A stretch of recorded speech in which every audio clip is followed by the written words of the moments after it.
Evening of August 1st, 2015, a 20-year-old man named Fraser Baloyi walked alone down a main road toward his village in the South African province of Limpopo.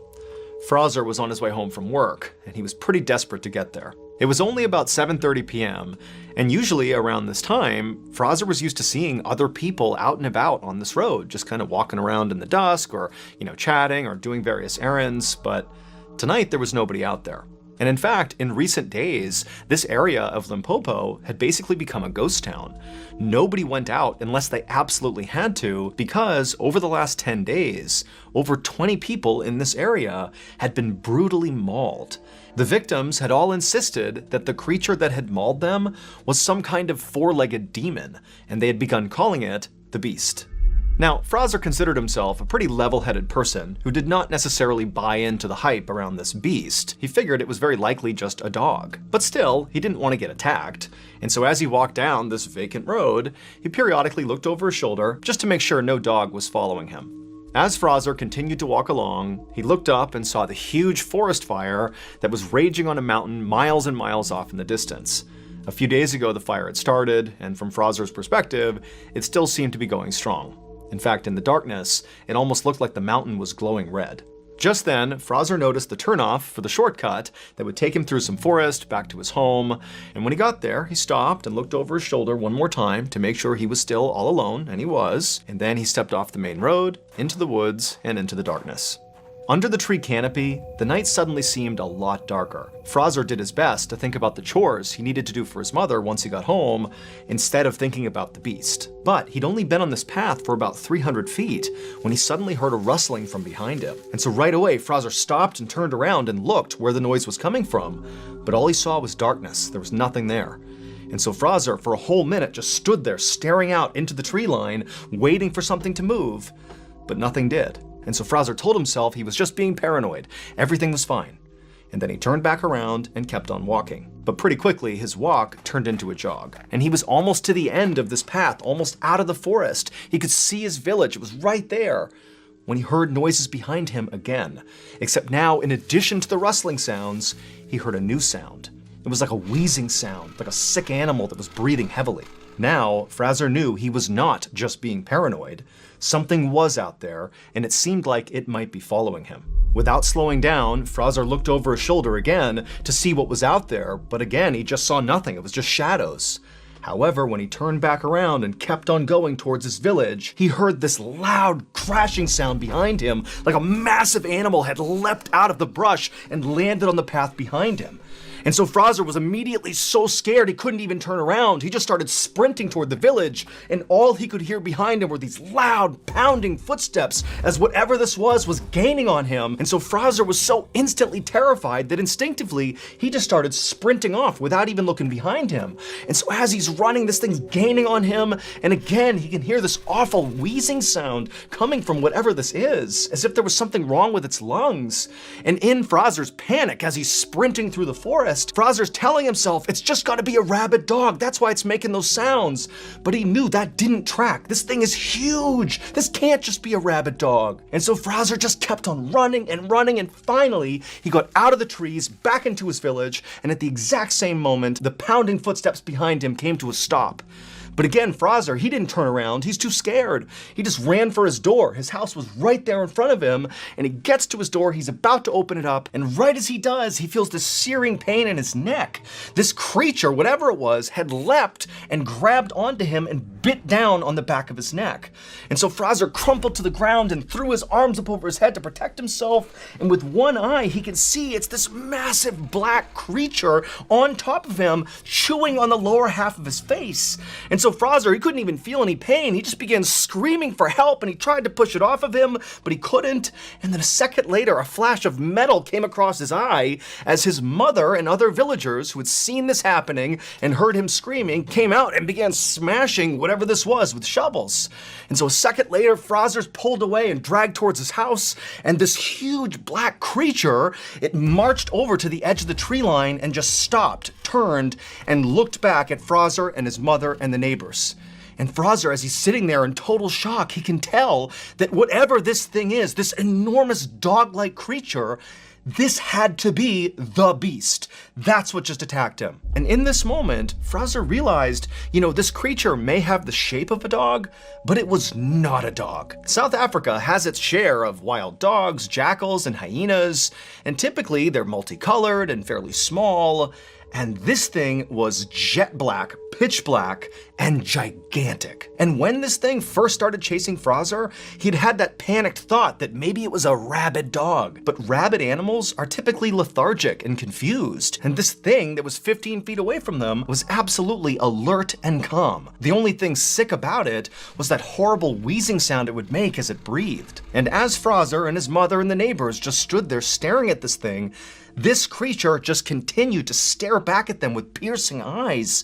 And its eyes were not normal. These were not like animal eyes or dog eyes. They were too small and set at the wrong angle.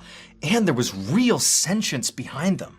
They were human eyes. Just then, Fraser's mother grabbed Fraser and yanked him, kind of jerking him back to reality, and he scrambled to his feet, and he and his mother and the two neighbors, they took off running back into their respective homes.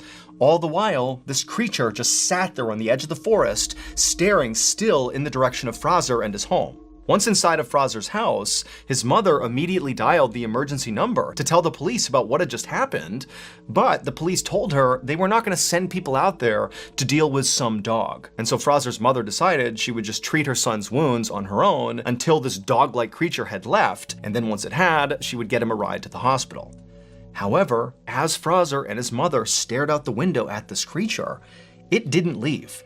It just sat there staring back at Fraser and his mother with these hideous human eyes for hours and hours. Finally, in the morning, it was gone. The attack on Fraser was the last straw for the people of his village. They believed the creature that had bit his face was the demon beast that had hurt so many other people. And so the elders of Fraser's village came up with a plan of how to deal with this beast. And so a few days after the attack on Fraser, this group of elders went off on a journey up into that mountain that Fraser had seen off in the distance that had that huge forest fire on it. And they were there for 2 whole days before returning to the village and telling everyone that they had successfully performed a ritual that had appeased their ancestors, and so hopefully now the attacks would stop. And sure enough, they did. They did not see the beast again.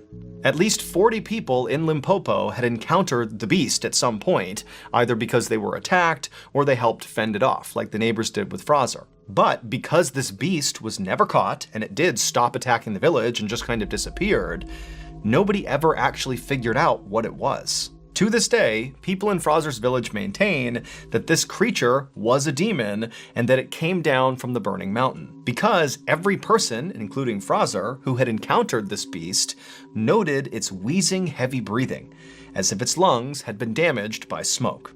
In all, at least 40 people in Limpopo encountered this beast, either because they were attacked or they helped fend it off. But because it was never caught, there is no definitive proof of what it actually was. Midnight on May 1st, 1971, a 20-year-old woman named Elizabeth Ford was sleeping on a couch in the front room of a small house near a city in Arkansas called Texarkana.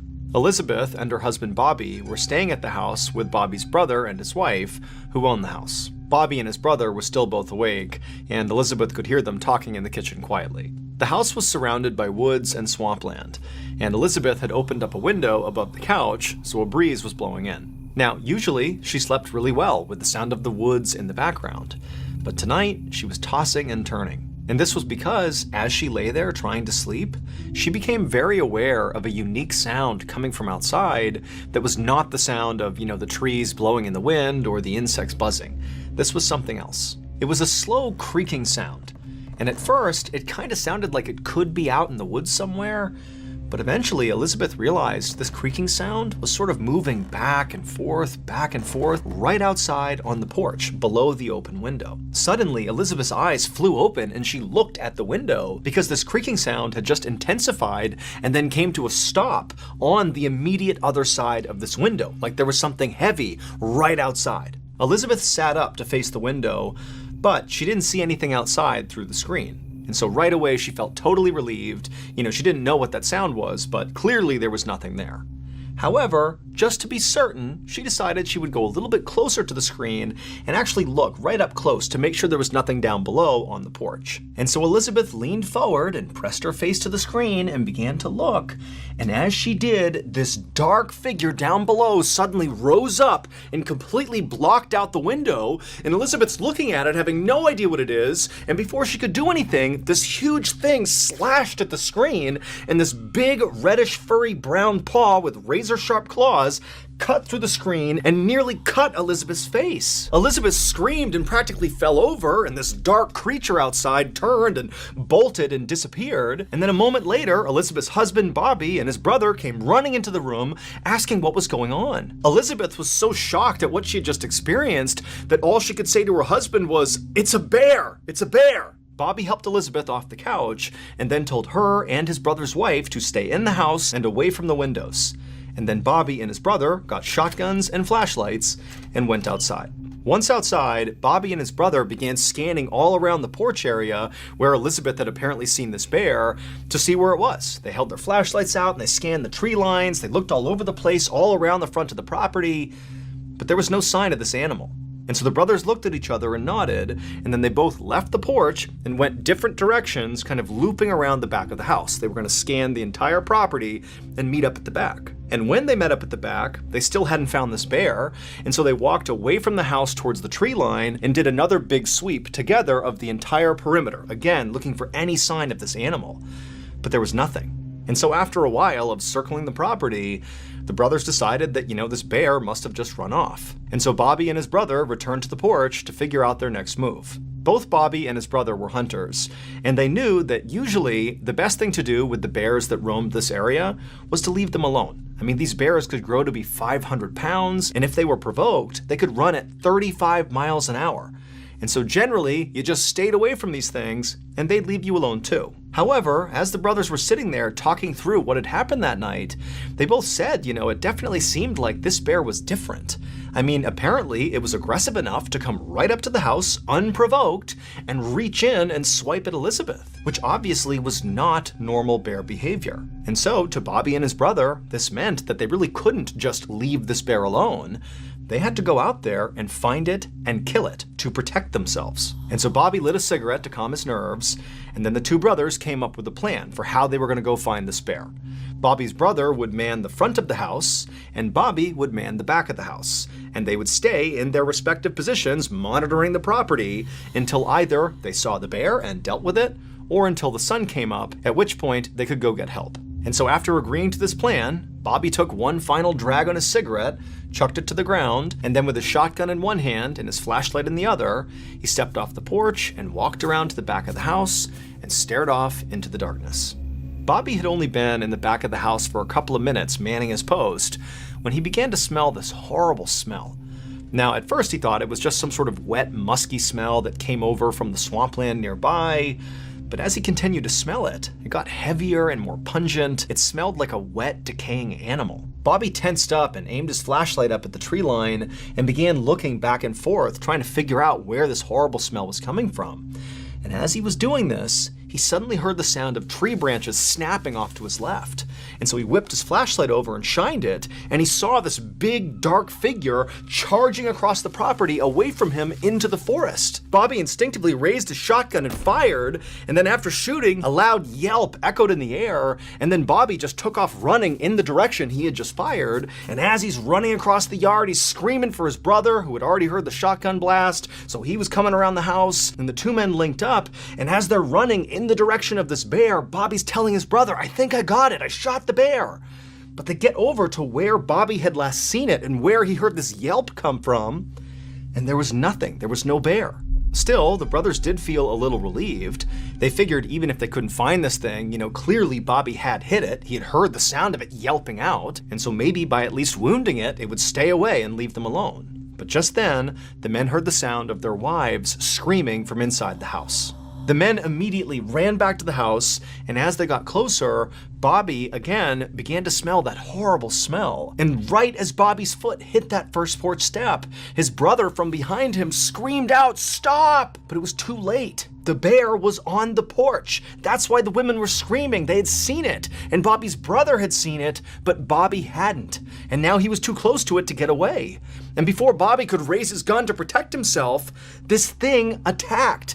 And Bobby felt this horrible burning, tearing sensation in his arm. He fell to the ground, twisting wildly back and forth, trying to protect himself. He was pinned underneath this enormous bear, level with its chest, with its arms and legs on either side of him. And that horrible smell he was smelling was clearly coming from this animal. That's all he could smell from underneath. But just then, it was like a miracle, because to his side, Bobby could see there was an opening, and so he rolled and somehow got out from underneath this enormous creature. Bobby scrambled up to his feet, and he darted past the bear and rammed into the closed front door of the house. It popped open, he fell inside, and his wife ran forward and shut the door behind him, leaving Bobby's brother outside on the porch alone with the bear. But before any of them could do anything about that, they heard the sound of his brother's shotgun going off. Then there was a long moment of silence.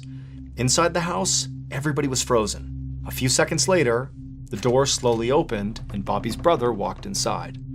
Everyone was too shocked to say anything, so for a second they all just stared at each other, and then finally Bobby asked him, "Is the bear dead?"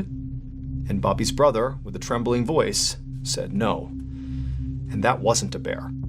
As soon as dawn broke and it was not dark outside anymore, Bobby's wife drove him to the hospital, where they would treat him for shock and for the wound to his shoulder. They had hoped to find it somewhere on the property, either dead or wounded, based on Bobby's brother's account of having fired at it basically point blank, but the creature was gone.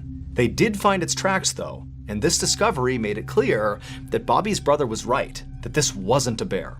Because in the dirt surrounding the house were all these bizarre footprints and handprints of a creature that seemed to walk on its hind legs with 3 toes on each, and had 3 long sharp claws on its hands. And as unbelievable as this all seemed to the police, this actually tracked with what Bobby's brother said he saw when he was out on the porch. He said he saw a creature with reddish brown hair all over it that stood over 7 feet tall, and after being shot, it took off running on 2 legs, and it ran fast. But the most terrifying thing about it, at least according to Bobby's brother, was actually its eyes. They were blazing red. And when the news of this attack spread to the nearest town, which was called Fouke, the people there knew exactly what this creature was. For 200 years, people in that part of Arkansas had been talking about this huge creature that was sort of like a Sasquatch that roamed the forest and the swamps. They said it was fast and elusive, and it ate livestock and pets. They called it the Fouke Monster, or sometimes the Boggy Creek Monster. But Bobby Ford and his family's encounter with this creature was unlike any other story that had been told about the Fouke Monster. While some people claimed in the past that this creature had attacked people, nobody had ever heard of it actually coming up to somebody's house, trying to break in and terrorize a family. Bobby's ordeal would inspire the 1972 horror movie, The Legend of Boggy Creek. Over the years, police officers and some scientists have suggested that maybe what Bobby and his brother encountered that night was actually a feral pig. However, authorities have never actually been able to pinpoint what this thing was. Nobody knows. And to this day, hikers and hunters near the swamps of southwest Arkansas and also across the border into East Texas still report run-ins with the legendary Fouke Monster. Living with her husband Bruce in a town called Lima, Ohio, which is approximately 80 miles southwest of Lake Erie. While Jan had built a successful career as a booking agent for musicians, bands, and entertainers, her real passion was deer hunting. So on September 29th of that year, right after deer hunting season had opened in Ohio, Jan decided to go out on a hunt. That morning had been cold and damp and gray, but by that afternoon, when Jan was getting ready to go, the temperatures had risen and the sun had come out. Jan's preferred method of hunting was to sit and watch from a tree stand, which is a ladder that you put in the woods that sits about 15 feet high. She would sit up there with her bow and arrow and wait to take a shot when a deer came by. Around 5 p.m. that day, she told Bruce she was leaving, and she made it to her tree stand by about 5:30. The forest she was going to be hunting in was one she was very familiar with, and it was not very remote. There were a couple houses just outside the woods, there were some agricultural areas, and her nephew actually went to high school just a mile north of these woods. But from the tree stand where she was sitting, all she could see around her was trees. Shortly after Jan sat down, she started texting with one of her friends on her BlackBerry,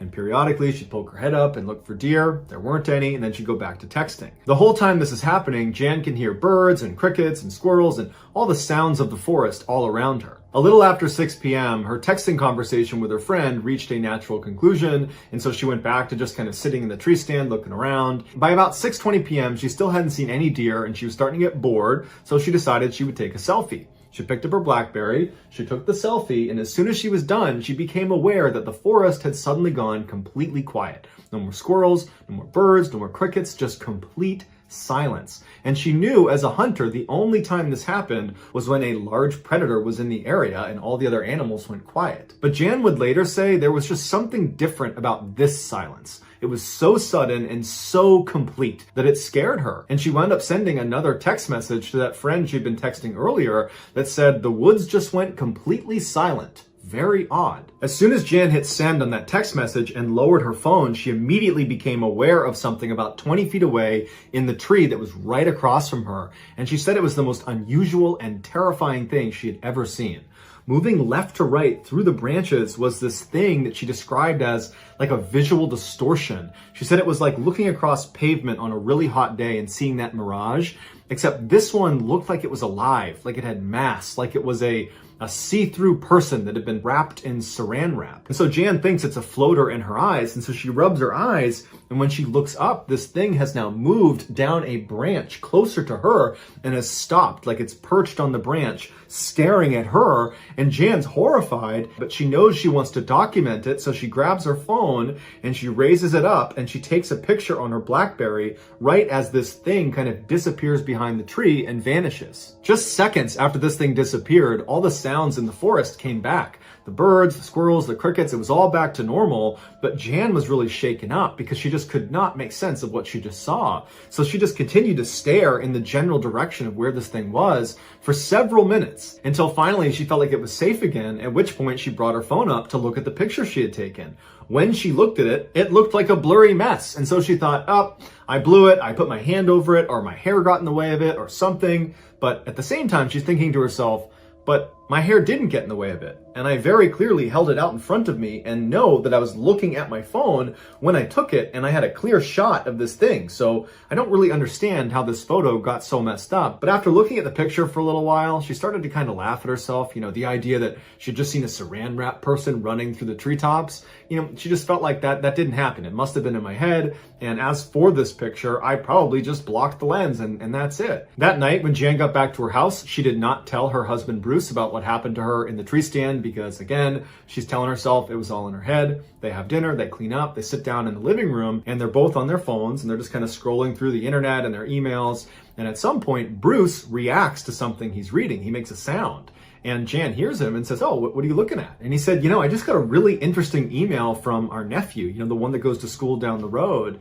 He said that today they were outside for band practice, and at some point, all of them turned to look at the forest, and there was a bright circular light that was kind of hovering in the forest. And I guess they all stared at it for about 5 or 10 seconds. And then at some point, the light kind of went back into the forest, and they didn't know what to make of it. And I guess one of his classmates said that a year before, the exact same thing happened, and it apparently scared their instructor so badly that they canceled rehearsal and went inside because of it. As Jan is listening to her husband read this email, she's sitting up and her heart is racing, and as soon as he finishes, she says, what time did he say that happened? Bruce picked up how intensely she was asking him, and so he looked at the email, looked back at his wife, and was like, it was between 7:50 and 8. Why? At this point, Jan revealed everything that had happened to her while she was hunting, seeing that visual distortion in the trees that looked like a figure of some kind. And she would tell him that the forest she was in was the same one their nephew was claiming to have seen this circular light floating inside of. She told him she tried to take a picture of the thing she saw, but the picture didn't come out. But her husband, who is an optical physicist and therefore an expert at analyzing a picture, said, here, let me take a look at it. As soon as he looked at the image, the first thing he asked her was, well, did your hair get in front of the lens? And she said, no, I was holding it about a foot away from my head and my hair was in a ponytail and a ball cap, so that can't be my hair. And so he looked at it again and he asked her, well, did you put your finger over the lens maybe? And she said, yeah, I might have. I don't think I did, but it's certainly possible. And so not really thinking much of this picture, he decides before giving the phone back to just check the resolution of the image, because whenever he would examine a picture, that was something he would do, and he discovered an anomaly. It turns out Jan's BlackBerry was only capable of taking pictures in 3 distinct resolutions. Basically, the size of the image could only come in small, medium, or large. And this picture she had taken of this thing she saw in the trees was a resolution size that was not small, medium, or large. It was some random size that the phone was actually not capable of producing.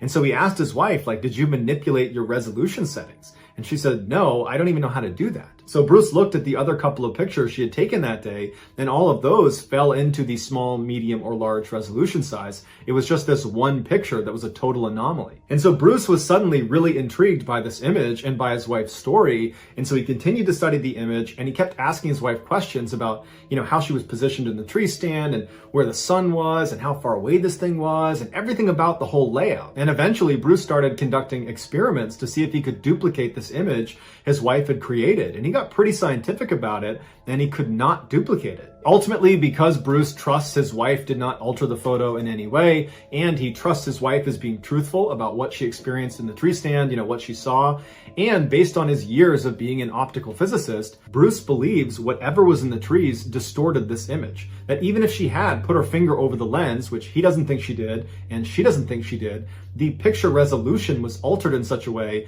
that something had to have an effect on it. There was a third-party effect on this picture. If you're interested in reading all of Bruce's scientific findings about this picture, I have included his write-up that he posted online in the sources below. So that little boy named Issei Sagawa was having this dream where he and his brother were being boiled alive to be eaten. Sagawa says when he woke up, he immediately began fantasizing about what it would be like to be on the other side of that, to be on the outside with a human inside of the pot that you're boiling, that you're going to eat. And he became totally obsessed with the idea of eating another person. By the time he was in first grade, he would find himself staring at his different classmates' legs, and his mouth would be watering because he wanted to take a bite out of their leg. For 3 decades, he was able to suppress that urge, but in 1981, those cannibalistic urges would get the better of him. One summer day while he was in Tokyo, he saw this woman that he wanted to eat, and he couldn't help himself, and so he began following her down the road, and he saw her go into her apartment. He waited for a minute, went around back, and climbed in the window,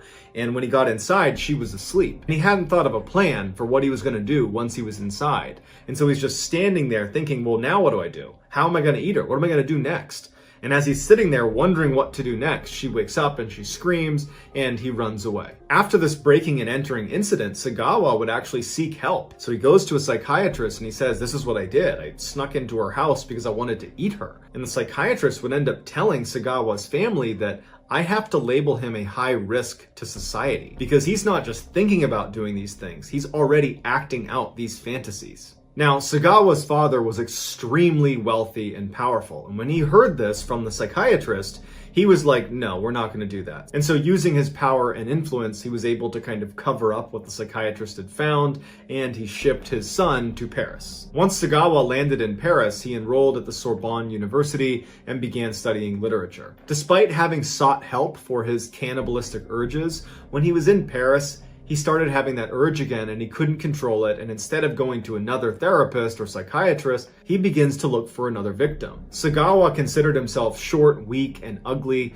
and so he was actually looking for a tall, beautiful Western woman so he could absorb their energy and somehow become a bigger, better version of himself. And so he began looking around Paris for tall, beautiful women that he could potentially eat, but no one seemed like a good fit until he met Renee Hartvelt. Renee was a tall, beautiful, 25-year-old Dutch student who was going to school with Sagawa at Sorbonne. In order to get close to her, Sagawa would ask his father if he would give him some money so he could hire Renee to be his personal tutor. His father gives him the money, Sagawa hires Renee, and they strike up this working relationship together. And over time, Sagawa would build trust with with Renee. They would become friends, and at some point he asked Renee if she'll actually come over to his apartment, something they had not done yet. And she's sitting in his apartment with her back turned to him. He leaves the room and comes back with a rifle, and he tries to fire it, but it jams. And she hasn't heard him do this, and so he's standing there and his weapon's now jammed. He hasn't fired it, and he just puts the weapon away and comes back out and acts like nothing's happened. And he's sitting there wondering, is this a sign that I'm not supposed to do this?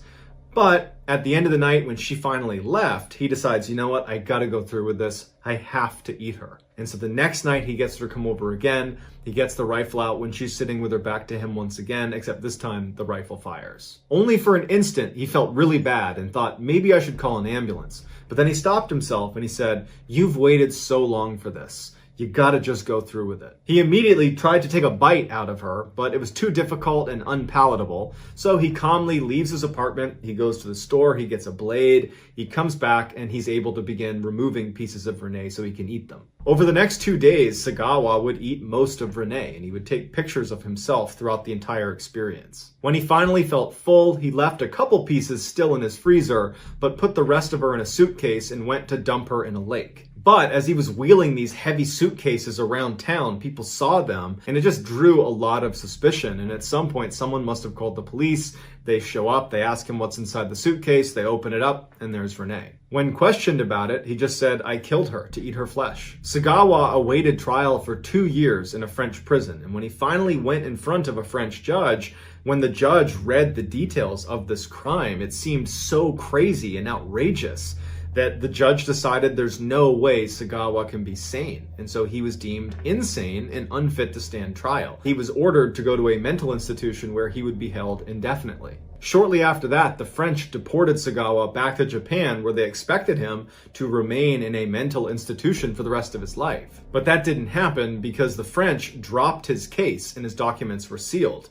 And when he arrived in Japan, the Japanese could not get access to his court documents, and so they did not have a case against Sagawa, and so they had to let him walk free. And so in 1986, Sagawa checked himself out of the Japanese mental institution that he had been sent to, and he's been free ever since. This is a picture of what police discovered when they opened up Sagawa's fridge inside of his apartment in Paris. This is a picture of his kitchen inside of that apartment, where you can clearly see plates and different utensils that were all used to eat Renee. This is a picture of the suitcase that Sagawa was lugging around that police showed up and asked him to open and found Renee inside of. And this is Sagawa today, walking freely in Tokyo, even though he blatantly killed and ate someone and openly admits to it and has even profited off of it. He's written books and he's been featured on TV shows. He's even been called in to be a food critic. But what's even more horrifying is that Sagawa openly says that before he dies, he's going to do this again. He can't live with himself unless he eats at least one more person. So that's at around 8 p.m. on August 19th, 1962, a 12-year-old boy named Raimundo Marfa da Silva sat near the fireplace in the main room of a shack in rural Brazil. Raimundo lived in this shack with his father Rivelino, as well as his 2 younger brothers, who were fast asleep in their beds inside of this main room, only a few feet away. Raimundo and his family were very, very poor. I mean, the shack was very small. It was only composed of 2 rooms, the main room he was in right now, and also the kitchen, which was connected by a single door. And they were truly like out in the middle of nowhere in Brazil. They had no electricity, basically no money. I mean, they really had almost nothing. And so that night, as Raimundo sat by the fire, just kind of quiet, there wasn't really much else to do here, his father, Rivelino, came into the room from the kitchen and he sat down next to him. And the two just sat there quietly, periodically poking at the fire with a stick and just sitting there enjoying the silence, doing their best not to wake up the 2 younger brothers. And as these 2 were sitting there, suddenly Raimundo heard a strange sound coming from the kitchen. And so he turned his attention and he looked into the dark kitchen and he saw this dark figure on all 4s quickly kind of maneuvering across the ground out of sight. And immediately Raimundo's terrified. He has no idea what this is. And so instinctively he turns to his dad, and his dad is also staring at the kitchen, wide-eyed, clearly having seen the same thing. And then before Raimundo could do anything, his dad jumped up and slammed the door shut, separating them from the kitchen, and locked it. And at that point, the 2 younger brothers, they've woken up, and all 4 of them are looking at each other like, what's going on? And Raimundo, he says to his dad, What was that? Now, it was clear that Rivellino was very unsettled by whatever this was. I mean, they didn't have pets. There was no other people inside of their shack. Like, there shouldn't be anything alive inside of the shack beyond them. So he doesn't know what it is. He's scared, but he tells his boys, it's okay, it's all right. I don't know what that is, but let's just stay here, we're safe. The door is locked, we're all here, we're safe. And so the boys, they all just kind of trusted their dad, and everybody just kind of hunkered down together and just sat there quietly, kind of waiting to see if they would hear anything else. And for a little while, they heard nothing. There were no more sounds coming from the kitchen. But eventually, Rivellino and his sons began to hear voices, and they were coming from outside the shack. And at first, they couldn't really tell what these voices were saying. They were kind of garbled. But eventually, they all began to hear the same thing. Whoever was out there, or whatever was out there, was talking about Rivellino. Specifically, they could hear that name. And what they were kind of saying is, if Rivellino comes out here, we're going to kill him. And the moment that all the boys sort of picked up the fact that somebody's out there and they're threatening to harm Rivellino, they're all like, Dad, what do we do? What do we do? And Rivellino, I mean, he's hearing this too, but he tells his boys, it's okay. I don't know what's going on out there, but clearly somebody is playing a cruel joke on us. This is a prank. This can't be real. And so Rivellino told his sons, their plan is they're just gonna stay put. They're in this room, they're safe, the door is locked. We are gonna wait until the sun comes up, and then we'll figure out who did this, who's playing this prank on us. And so sure enough, Rivellino and his sons would stay in their room, barely sleeping, all the way until 6 a.m. when the sun began to come up again. And at that point, Rivellino told his sons to stay put, and he was gonna go out there and investigate. And by this point, they had stopped hearing voices. There were no more sounds coming from the kitchen. It sort of felt like whatever that was, whoever that was, had passed. And so, the tension is gone, and the boys are like, okay, be careful out there, Dad. And so Rivellino, he walks over to the door that leads into the kitchen. He unlocks it, opens it up, and Raimundo, he's craning his neck, looking into the kitchen, but, he can't see anything moving around in there, even with the light coming in. And so Rivellino, he says, okay, boys, stay here. And then Rivellino goes out into the kitchen and shuts the door behind him. And while he's out there, Raimundo and his brothers, they're all listening anxiously, making sure their dad's not in trouble, but they just hear the sound of their dad just clearly walking around the kitchen. There's no commotion, there's nothing. And then a couple of minutes later, Rivellino comes back into the main room where the boys are, and he's got a knife in hand, but he tells them, it's okay, I got this from the kitchen, I'm just in case. There's nothing out here. I'm now going to go outside and just make sure nobody's outside the hut, okay? So again, stay put. I'll be right back. And so again, the boys, they're looking at their dad like, okay, we'll see you soon. Rivellino walked out again into the kitchen. He shut the door behind him, and then the boys heard the sound of the door that led outside open up. And then, presumably, Rivellino went outside. And that was the last time the boys ever spoke to their father. 6 months later, on March 10th, 1963, 5 men were out hunting in the wilderness not far from Raimundo's family's shack. And at some point, they came across this huge boulder. And this boulder had a big crevice in it, like a big gap in this rock. And one of the hunters happened to walk past it and looked into this crevice, and they found a skeleton. And that skeleton belonged to Rivellino, Raimundo's father. But that was not the end of the story, far from it. So on the day that Rivellino stepped out the front door and then was never heard from again, Raimundo and his brothers had been instructed by their dad to stay put while Rivellino went out looking around. But Raimundo just felt really nervous after his dad had stepped out the front door and had presumably stepped outside. So he defied his father, he opened up the door that led to the kitchen, and as soon as he did, he looked towards the door that led outside, and he saw it was wide open. And he saw his dad stepping into this huge cloud of yellow smoke. And amidst this smoke were these like cylindrical objects that were floating in the air, spinning around in a circle, seemingly spitting out this smoke.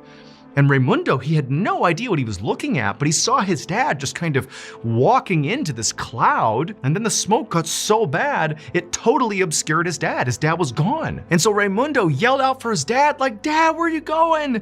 And he charged towards his father to try to stop him. He just felt like, you can't go out there. But as soon as Raimundo went out into the yellow smoke, the smoke just dissipated, the cylinders disappeared, and as soon as it was all gone, his dad was gone too. Raimundo sprinted around his house, calling out for his dad, looking everywhere, but there was no sign of him.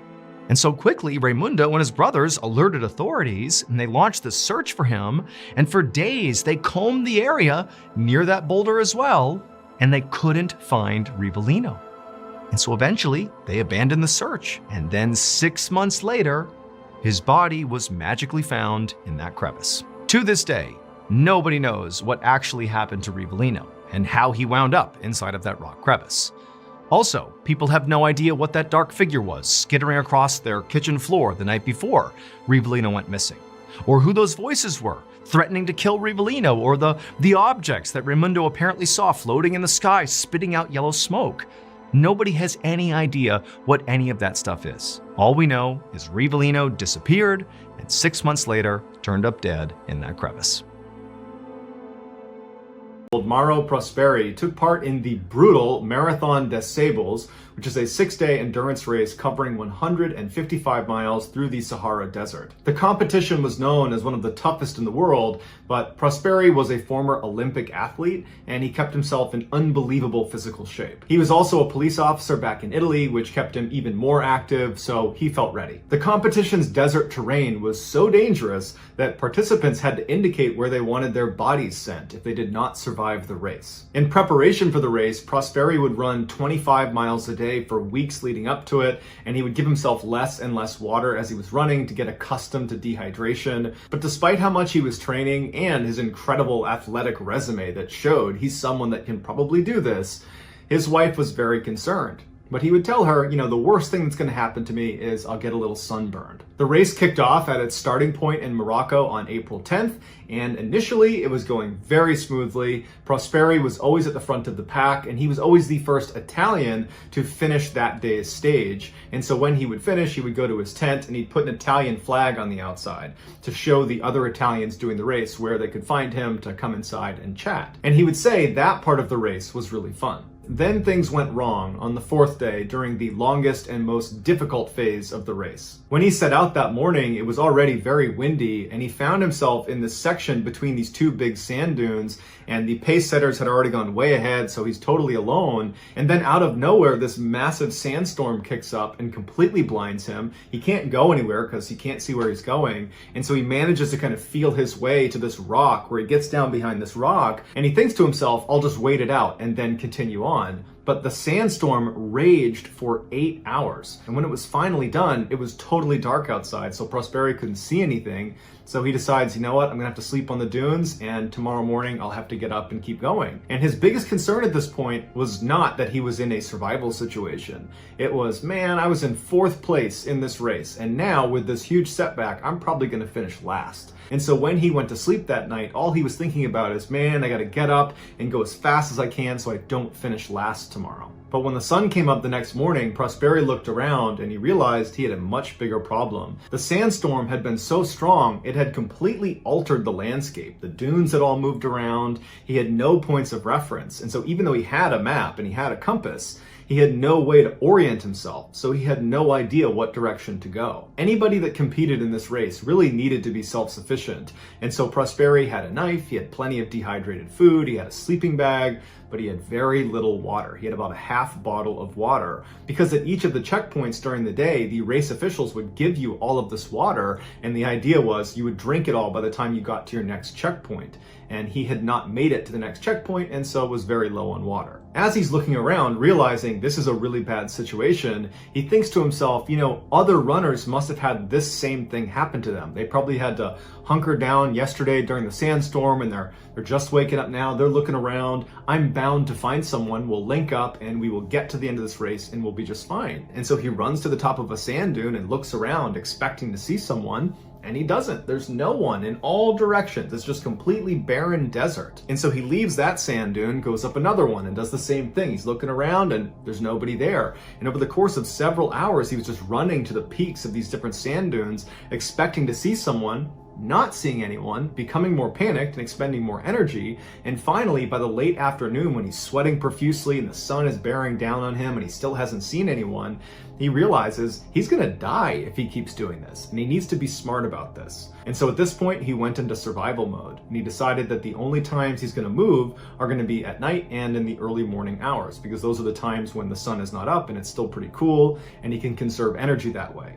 He also began peeing into bottles and began conserving his urine to drink later when he did run out of water. And so over the next 2 days, he conserved his energy, but he was just kind of drifting through the desert and he wasn't really getting anywhere. He didn't know if he was making progress because he had nothing to go to. He wasn't seeing anyone, and he was starting to realize the situation is getting worse and worse by the minute. And then, in an incredible stroke of luck, he comes across this Muslim shrine in the middle of nowhere that Bedouins would use as they traveled across the desert, and he ran inside hoping that there'd be a person in there. And there was a person in there, but they were dead inside of a coffin. But he was happy that he now had shelter over his head, and this felt like progress. He began taking stock of his new surroundings, and when he was inside the shrine looking up into the ceiling, he saw it was lined with hundreds of bats. And at this point, he's really hungry, he's really thirsty, and so he climbed up into the rafters and began grabbing handfuls of bats and drinking their blood. After drinking the blood of 20 bats, he used some of the wood that was inside of the shrine and he built a fire outside, and that would be his way to signal planes and helicopters going overhead that he assumed would be out looking for him. And so he sets the fire and he comes back inside expecting, over the next couple of days someone's bound to find him, but nobody does. And 4 days go by, and 3 separate times a plane or a helicopter flew directly over him. He's got his fire going, he's out there flagging him down, but nobody saw him. And so at the end of those 4 days, he's now been out in the desert roaming around for nearly a week, and he's starting to realize that this is the end. He's not going to survive this. No one knows where he is. No one's seen him so far. He's running out of supplies. This is it. And so knowing he was staring down a long, painful death, either by dehydration or starvation, he decided he was going to expedite it. And he would say later that he did not feel sad about this. It just was a logical choice he was making. He figured this way, if he died inside of the shrine was more likely to be found than if he had died somewhere out in the desert where sand would cover him up. And so he said it was more likely people would find the shrine and therefore find him, and so there'd be closure for his family. And so Prosperi took a piece of charcoal from the fire, wrote a message to his wife, and then cut his wrists and laid down, expecting never to wake up again. But the next morning, he woke up, and he had barely bled because his blood was too thick. He literally could not bleed to death. He took this as a sign that he was supposed to live, and he suddenly felt motivated to survive. He decided to leave the shrine and follow the advice that one of the race organizers had given all of them at the start, which was, if you get lost, follow the clouds you can see just beyond the horizon at dawn. There you will find civilization. So Prosperi hopped up and began heading towards what he believed were those clouds. He walked for days in the desert, grabbing snakes and lizards off the ground and eating them raw. He said his inner caveman came out, like his primal desire to live, and he had no problems eating the things he was eating. Prosperi grew so dehydrated he couldn't even urinate anymore. So he began drinking the liquid inside of succulents that grew inside of dried up riverbeds, and he also began sucking out the moisture in his wet wipes that were in his backpack. On the 9th day, Prosperi saw a little shepherd girl off in the distance, and she saw him, and she was scared of him, and she turned and ran away. And at first, Prosperi is devastated because he has no strength to chase after her, but she had actually gone down to her tribe and told them about this strange man wandering the desert, and they came running up over the dunes, and they brought him in, and they gave him food and drink, and they sent someone to get police. After police picked him up and brought him back to their headquarters, he discovered he had walked over 181 miles from where he had gotten lost on the course all the way to Algeria. His family and race organizers had gone out looking for him after he went missing, but all they ever found was his shoelace, and so they assumed he was dead. It would take him 2 years to fully recover from this ordeal, but after he did, he went on to run 8 more. Up in southeastern Australia, Ricky McGee worked a variety of jobs, including being a carpet salesman, a prawn fisherman, a nightclub doorman, an electrician, and a bailiff. In 2006, when Ricky was 35, he was offered yet another new job in a government department in Western Australia. He accepted the job, hopped in his car, and began the long drive across the desert.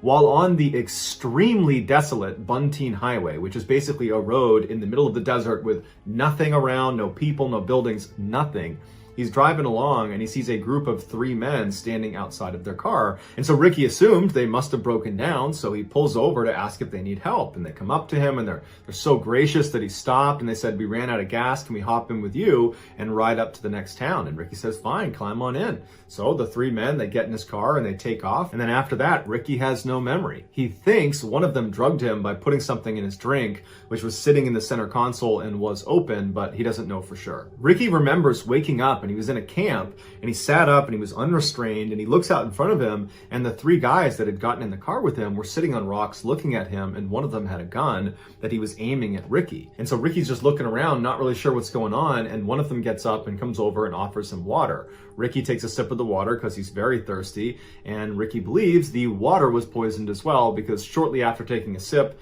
he passed out again. When Ricky regained consciousness a second time, he couldn't move. It was dark and he felt something tugging at his skin, and as he's laying there, he realizes there is black plastic right over his face. He's been buried. And then he realizes there is a dingo that is standing on his chest that has tugged the plastic away from his face because the dog is trying to take a bite out of Ricky, but the dog is the one that saved his life by creating an air pocket in the plastic. Ricky screamed at the dog panicked and leapt out of the hole and ran away, and Ricky was able to work his finger up to this hole and pull it all the way open and push himself out of the plastic, and he realized there wasn't much dirt or rocks that had been placed over him. They probably thought he would just suffocate in the middle of the desert and no one's going to find him anyways, but here he is. And so he stands up in his grave and he looks around and there's no sign of the three men. His car is gone. He realizes they also took all of his clothing, even his shoes. He's got no food. He's got no water. He's in the middle of the desert. There's no roads. There's no people. There's no buildings. There's nothing. At this point, confusion overtook Ricky because he just could not make sense of what had just happened to him.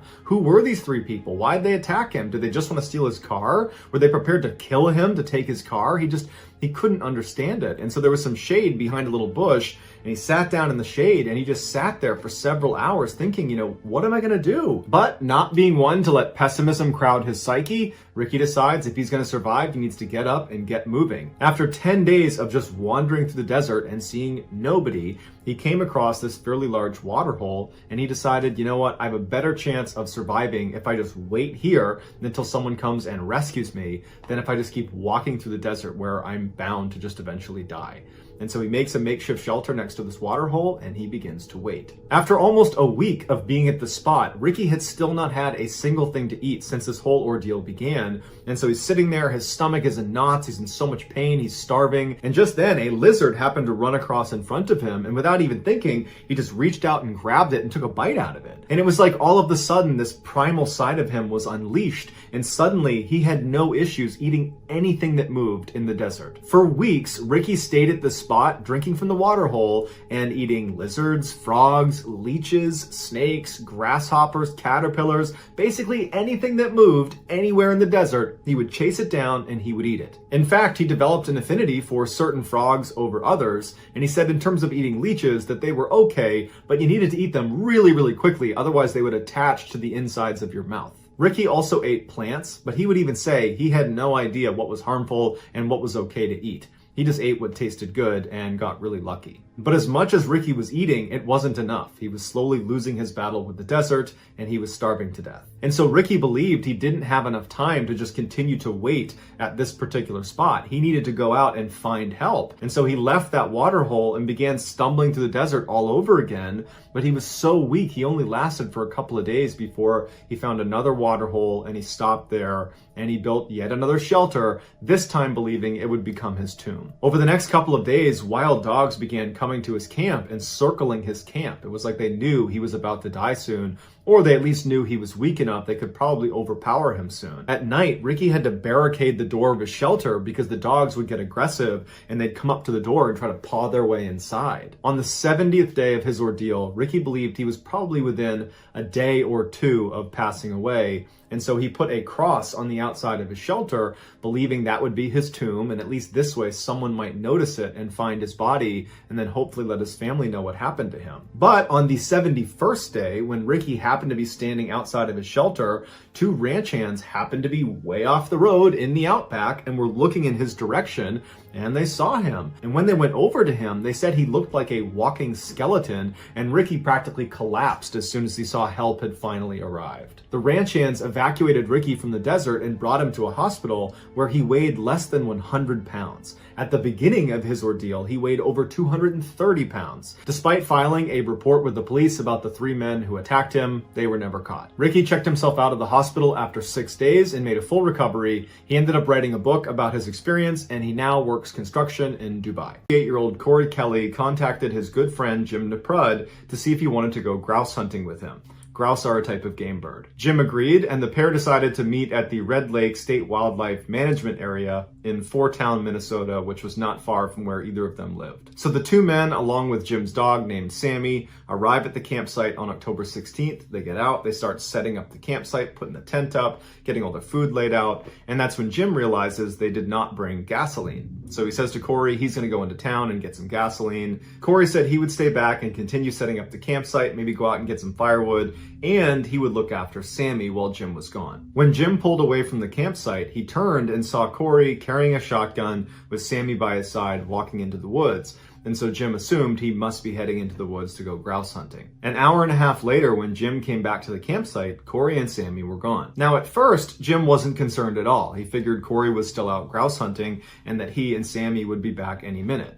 And so Jim hops out of his truck and he continues setting up camp. He goes out and gets some firewood. The whole time he's kind of looking around the woods, waiting for Corey and Sammy to, make a sound or show themselves, and they don't. And as the sun goes down, Jim's starting to feel a little bit more worried. And so he gets his phone out and he tries calling Corey, but the cell phone reception's so bad, he can't place a call. Jim knew Corey was extremely competent in the outdoors. He was an avid hunter, and he knew this area really, really well. However, he thought it is possible he could have gotten turned around while he was out grouse hunting, and so I should signal where the campsite is. And so for several hours, Jim honked his horn and flashed his truck's lights in hopes that Corey would see or hear him. Finally, after midnight, when Corey and Sammy had not returned, Jim decided, you know what, I'm psyching myself out. I'm sure they're fine. They'll be back in the morning. I don't know what happened, but I trust Corey can handle himself. So Jim falls asleep, and very early the next morning when he gets up, he's looking around hoping he's going to see Corey and Sammy. They're still not there, and so Jim begins to search the area himself. Jim walks 2 miles into this forest that's very thick, it's very swampy. He sees no sign of Corey or Sammy, and he's yelling for them. He's trying to call Corey on his phone, but there's no reception. And so he turned around and walked back to the campsite, now trying to dial 911, but even that wasn't going through. It was a total dead zone. And then luckily he saw some campers that were out near his campsite, and he asked them to try calling 911, and their call did go through. The police show up and they begin searching this forest, and they find almost right away that it's so difficult to walk in this forest because of how swampy and marshy it is that they have ATVs brought in just so they can do a basic search of the forest. And for 2 straight weeks, they looked everywhere in this forest for Corey and Sammy, and there was nothing, no sign of them. Then on October 25th, 9 miles away from where Jim and Corey's campsite was, 2 hunters found Sammy wandering around the forest.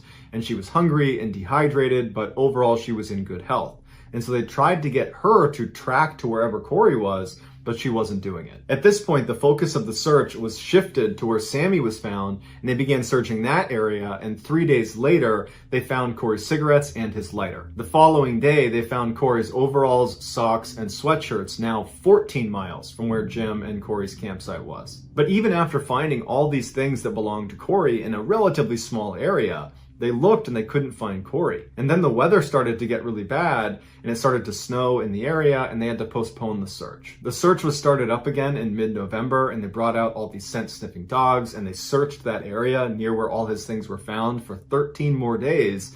But again, they couldn't find anything. And then another wave of bad weather came in, and they had to postpone the search again, this time for the whole winter. They began looking for Corey for a third time the following year on April 28th by flying a plane over the area where all of his clothes had been found, and they were able to spot Corey's body. He was laying right in the middle of the swamp, right in the middle of the tall grass. It was determined he died of hypothermia on the first night he went missing, which means he had to have run a mind-boggling 14 miles through this forest before winding up in the swamp. And if you remember, on the very first search for him, the police were unable to just walk around the forest because of how swampy and wet it was. They had to bring in ATVs just to look around. And so the idea that Corey was able to run 14 miles in this swampy forest seemed impossible. In fact, that's what searchers said. It was impossible.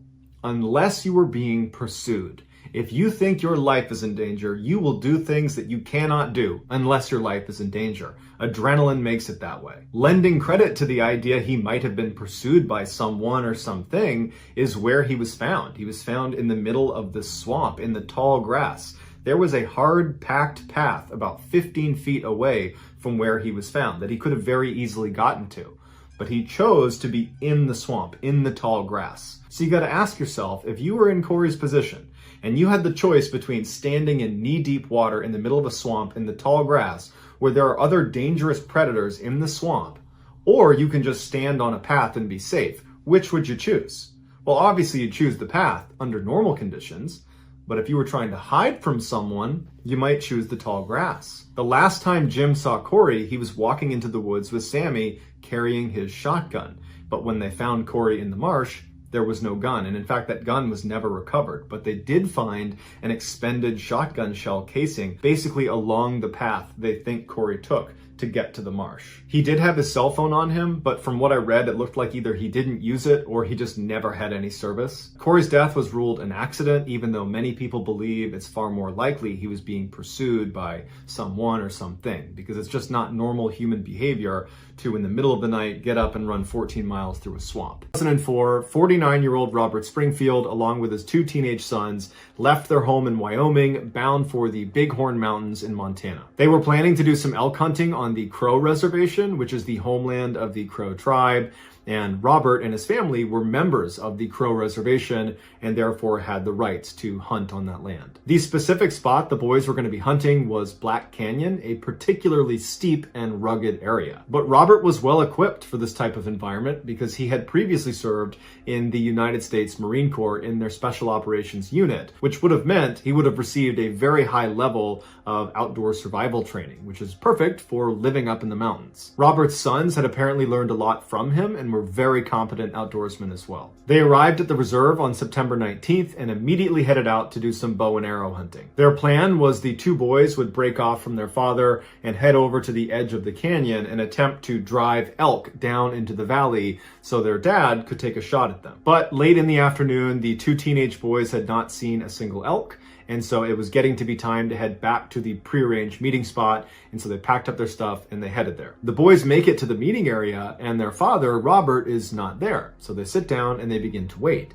And an hour goes by, 2 hours goes by, 3 hours goes by, still no sign of their dad. They can't get in touch with him. They have no cell phone service. And so they're thinking to themselves, okay, worst case scenario, he got turned around and he'll have to spend the night out in the cold. But he's got warm winter clothes on. He knows what he's doing. He'll be fine.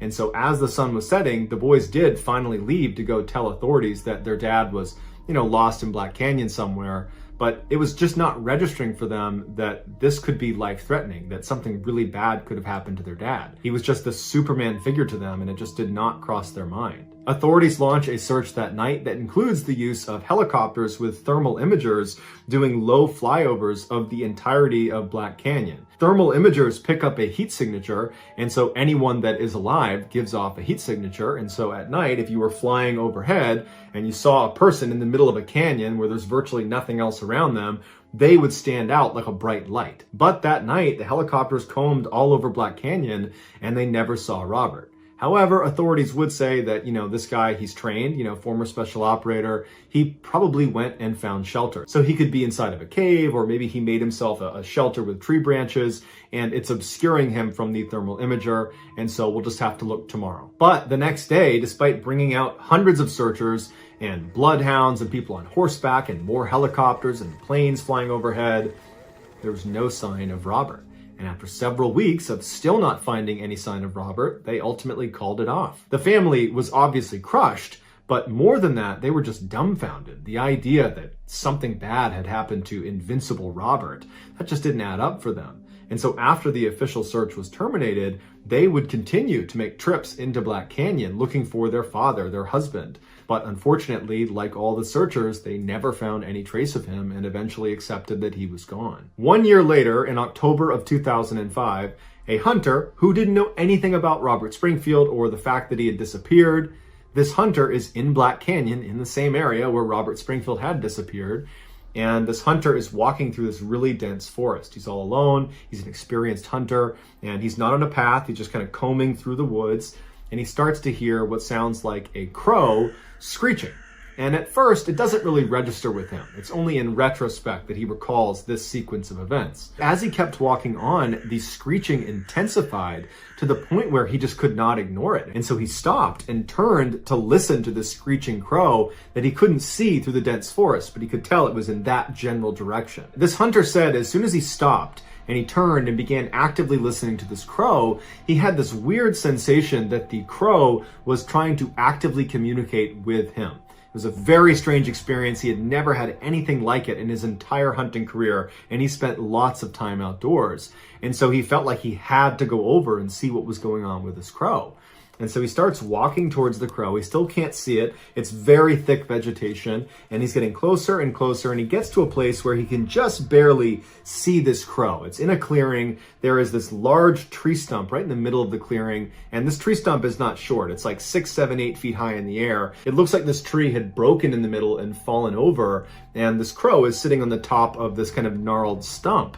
And the crow is just incessantly screeching. And from this hunter's perspective, he can see the crow and he's kind of staring at it. And as the hunter is looking at this crow, the crow suddenly turns and looks directly at the hunter. And it recognizes the hunter can see the crow, and the crow stops screeching and is just staring directly at the hunter. And this hunter would say he felt so unsettled by the sudden behavior of the crow, because it was almost like confirming the crow was looking for him, and now he had found him, and he stopped screeching and was looking at him. The bird continued to stare silently at the hunter, to the point where the hunter felt compelled to walk out of the vegetation into the clearing to kind of confront the crow. And so he stepped into the clearing, and the crow the whole time is not screeching anymore, just looking at the hunter. And the hunter's standing in the clearing, and he looks at the crow, and the crow suddenly looks straight down. The hunter follows the crow's gaze down to the ground, and he sees at the base of the tree is a human skull. And the hunter's so taken aback by this, he looks back up at the crow, who's looking at him again. And the whole situation is so terrifying to this hunter that he just makes a note of where he is, and he runs. As soon as the hunter got out of the woods and was back in cell phone reception, he called authorities. Authorities showed up, and he showed them on the map where he had discovered this crow and the skull next to a tree. And sure enough, the authorities make their way out, and they find the skull right under this tree. The crow at this point is gone. When they walked up to the tree stump, they discovered it was not just a human skull, it was also a human femur bone right next to the skull. And then next to that was a set of boots that had been placed right next to them, neatly next to one another. And then next to that was a belt that had been tightly wound up and placed next to the boots. And then next to that was a jacket that was not folded, but was balled up, and inside of the jacket was a wallet containing cash and Robert Springfield's ID cards. The authorities launched a search in that area to look for the rest of Robert's remains, but unfortunately they were never recovered. Also, his bow and arrows were never found. The FBI was brought into the case because foul play was suspected, and they eventually determined that Robert must have been shot. And then they later recanted that statement and said actually he was hit by a falling tree. But if he was struck by a tree, then where is the rest of him? Wouldn't it have been in that area? And then why were all of his things neatly stacked? Certainly he wouldn't have done that after getting hit by a tree, so who neatly stacked his things after he was hit? And then also, where is his bow and arrows? But despite how improbable it sounds, that is the official theory, that he was hit by a falling tree. The family, along with many other people, believe he was attacked by someone or something up in those mountains. But if he had been attacked, his sons would have heard the struggle because they were in an area where sound carried really, really well. And if a person attacked him, why didn't they take the money out of his wallet? Also, where Robert's remains had been found was very close to where his original campsite had been with his two sons on the night he had gone missing.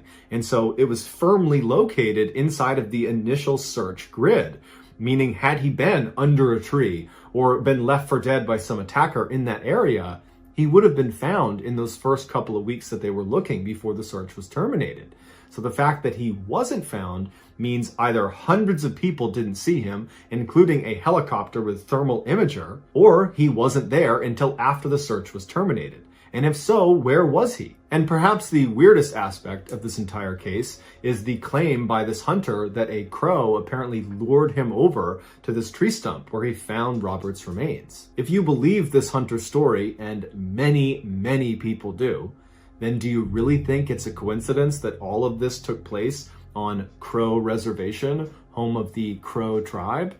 I think not. But will we ever know the truth about what actually happened to Robert? I don't know. 7-year-old Bruce Farron, along with his aunt, uncle, and cousins, began the 2-mile hike into the Uinta mountain range in Utah. They were headed for Pyramid Lake, where they planned to do some camping for a couple of days. After they arrived, they decided they would head down to the water to cool off. But right before they got in the water, Bruce told his aunt and uncle that he needed to use the bathroom. And so his family got into the water, and Bruce walked over to a grove of trees and bushes to relieve himself. After a couple of minutes, Bruce did not come out of the wood line, and so his aunt and uncle started yelling for him. He didn't come out again, and so the uncle walked up and walked into the trees to go find his nephew, but he was not there. And so his uncle starts yelling for his nephew, but he's nowhere to be found. And so he yelled back for his wife and his kids to come help him look. And for the next hour, they searched the entire area yelling for Bruce, but there was no sign of him. So they contacted the authorities. That day, a huge search was launched for Bruce, but just like his family, nobody could find any trace of him. The following day at 4 p.m., Bruce had still not been located. And at this point, his family is starting to lose hope.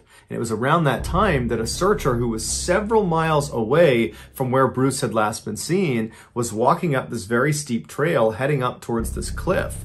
And the searcher knew this cliff was 500 feet and there was no way a child could climb up it or down it. And so he was about to turn around and go search somewhere else when he happened to look up and he saw a child walking down the trail towards him, and the child was Bruce. And Bruce was totally fine, albeit a little bit hungry. According to David Paulides, all of these search and rescue models that predict where missing people will end up after they go missing say that boys aged 7 to 9 will be found within a 7.2 mile radius 95% of the time, and that distance could be covered over a week's time. In order for Bruce to be found where he would have needed to cover 20 miles along a rugged ridgeline before scaling down that 500-foot cliff without the aid of climbing gear, and he did all that within 30 hours, a seemingly impossible task for a missing 7-year-old boy. When asked what happened, Bruce said he didn't remember. He didn't understand why or how he had gotten lost in the first place. The only things he remembered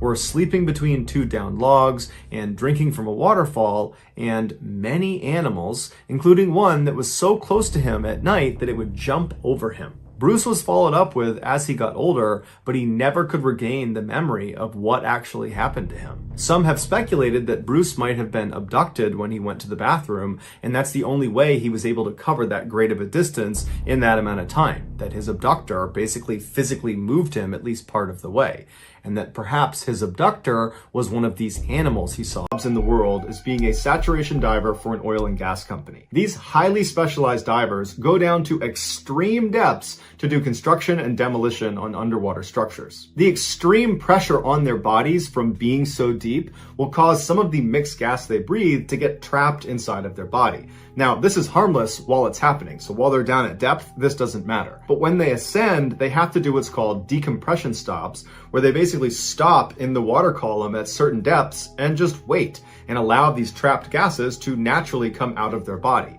Now, if they skip these decompression stops and just rush to the surface, those trapped gases will not leave their body and they will expand inside of them, causing a condition called decompression sickness, or the bends, and it can be fatal. Now, these decompression stops get longer and longer the deeper you go, and in the case of saturation divers, they'll go as deep as 2,000 feet. And for reference, in order to safely ascend from 2,000 feet, it would take you about 33 hours. And so these oil and gas companies can't afford to have their divers taking 33 hours in between dives, and so they came up with a clever workaround. They built a pressurized chamber system on board ships and oil rigs where their divers would live in between their dives. And what this did was, by keeping their divers constantly under pressure, either literally underwater or in this system, the trapped gases inside of them didn't have a chance to expand, and so their divers couldn't get the bends. The divers would live inside of this incredibly cramped chamber for weeks at a time, getting transported to and from the sea floor inside of this small pressurized sphere that's called a dive bell, bell that could detach from the chamber without totally depressurizing the whole system. At the end of these divers' multi-week shifts, they would do one long decompression stop inside of the chamber. And then when they were done, they'd step out of the chamber and they'd be fine again. In September of 2012, a 32-year-old saturation diver named Chris Lemons was on board a dive ship in the middle of the North Sea. He, along with 11 other divers, had just started a 4-week-long saturation shift. On the 12th of that month, Chris, along with 2 other divers named Dave and Duncan, were scheduled to perform routine maintenance on an oil platform 330 feet below the surface. The North Sea is notorious for terrible weather, but this day the weather was especially bad, and they considered not doing the dive, but ultimately they decided to do it anyways. As Chris, Dave, and Duncan put on their diving equipment and climbed from their living chamber through the tunnel into the dive bell, the captain of the ship navigated directly over this oil platform and then flipped on autopilot mode, which activated dynamic positioning. Now, dive ships rely heavily on dynamic positioning, which is really just this high-tech computer that makes sure as soon as you turn it on that the ship does not move from a particular spot in the water. So regardless of the swells and the wind, the ship stays steady. And this is really important when you have divers in the water because the dive bell is connected to the ship and the divers are connected to the dive bell. And so if the ship is moving all over the place, so is the dive bell, and so are the divers, making it impossible for the divers to do their job. Once the captain had the dynamic positioning up and running, the 3 divers sealed the door of the dive bell behind them, and then the dive bell was detached from the chamber and then lowered through a hole in the middle of the ship into the ocean. Once the bell got down to 330 feet, Chris opened up a hatch on the bottom of the dive bell that led directly into the water. Now, because the pressure inside the bell matches the pressure outside the bell, water does not come in through this hole. Duncan was the bellman for the night, so he would not be going out and doing any diving. He would be staying in the bell to support Dave and Chris. And so he helped them get their big helmets on and connected their umbilical to each of them. Sat divers, when they're outside of the bell, are completely reliant on their umbilical. It's this long stretch of tubes and wires that are connected directly to their suit and to their helmet, and it provides air as well as heat and electricity to their lights, and it provides radio communication up to the people on the boat. Once Chris and Dave were all set up, they slipped through the hole at the bottom of the bell, which brought them down to this little platform that was suspended right below the bell, and from there they leapt off all the way down to the sea floor. Now, sat divers will say that leap from that platform is both amazing and terrifying, because once you leave the bell, it's completely pitch black all around you, so there's no reference point of how fast you're going or even how close to the ground you are. And so it feels like you're just sinking into this endless abyss before you crash into the ground. Once Chris and Dave did hit the ground, they stood up and began walking, and they were directed by the radio in their helmet which direction they needed to go to reach this oil platform. The oil platform was 11 meters tall, and it looked like a sort of pyramid of these big steel pipes. They climbed up the side until they reached their respective working area, and then they settled in to do their job, which they expected to take about 6 hours. At first, everything was going to plan, but about an hour into the job, something went terribly wrong on the surface. The dynamic positioning computer failed. Now, the captain immediately saw it and just expected the backup computer to kick in and take over.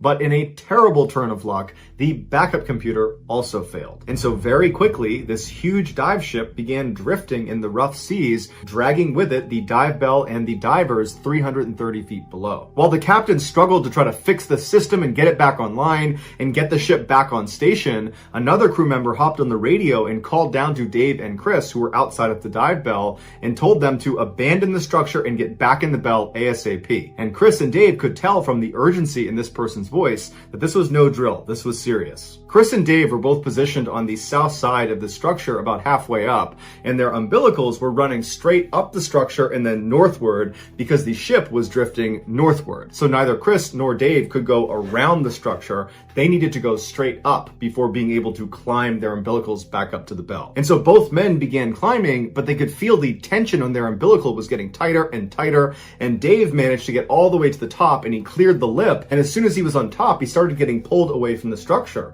And he looked to see if Chris was also getting pulled, and all he saw was Chris's umbilical, impossibly stretched, still draped over the south side, and he could not see Chris. And that's when Dave, Duncan, and all the people on the surface heard Chris come over the radio frantically saying he was stuck on the underwater structure. His umbilical had gotten wrapped around one of the pylons. And so through the radio, Chris asked Duncan to give him more slack. But Duncan said, "There is no more slack. We are completely tight here. You have to get it free." And Chris would say, I can't unfree it. It keeps getting tighter and tighter. I can't get it off the pylon. And so Dave jumped down onto the platform and tried to pull himself over to Chris, but his own umbilical was getting pulled towards the dive bell, and so he could not help Chris. And so Dave knew he couldn't do anything, so he turned and began crawling up his umbilical towards the dive bell, and as he's climbing, he hears behind him this extremely loud explosion. It sounded like a shotgun going off, and what it was Chris's umbilical snapping under the tension. As soon as the umbilical snapped, it sent Chris flying backwards off the structure, falling towards the ocean floor. Without his umbilical, he wouldn't have had light,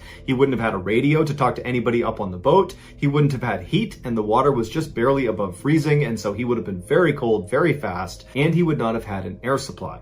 Although he would have had 2 backup canisters on his back that would automatically turn on. However, they only gave him 5 or maybe 6 minutes of air. And so when Chris hit the ocean floor, it would have been eerily quiet and totally, completely pitch black. He stood up at some point and looked around him and didn't see anything, but knew he had to get back to the underwater structure. It was his only chance of anybody finding him again. And so he had to make the impossible decision of just choosing a direction and blindly walking, not having any idea what you're walking towards. Choose wrong and you might walk over a cliff. But at some point, Chris made up his mind and just began walking in a single direction, and miraculously, he walked into the underwater structure. He climbed up the side until he got to the top, which was a flat metal grate, and there he looked around and saw there was no dive bell, there was no sign of anything. It was just him. He was completely all alone. And he must have known at this point that he was running out of air. He probably had maybe 1 or 2 minutes left. And so he would have been acutely aware that even if they're looking for him, they're not going to find him in time. He's going to die. And at some point, breathing would have become extremely difficult until there was no more air, and then he would have passed out and keeled over. Back on the surface, the captain was desperately trying to use manual controls to pilot the ship back over where Chris was, but because of how rough the seas were, it was proving to be nearly impossible. As the captain struggled, other members of the crew launched a remote-controlled vehicle into the water to at least go down and try to find Chris. And so they decided they would just pilot straight to the underwater structure and begin looking around that area. And so for a few anxious minutes, the crew on board the ship watched the camera, which was the live feed coming from this underwater vehicle, as it went through totally dark water. And then at some point on the screen, the structure just appeared, and the vehicle, as it went up towards the top, it got a look at the very top of the structure. And on the screen, they saw Chris lying on his side, totally motionless. At this point, he had been without air for at least 20 minutes. In a last-ditch effort, the captain decided to completely power off the ship and its computer and just do a hard reset, something that you would never do, especially in rough seas, because if it doesn't come back on again, you are dead in the water.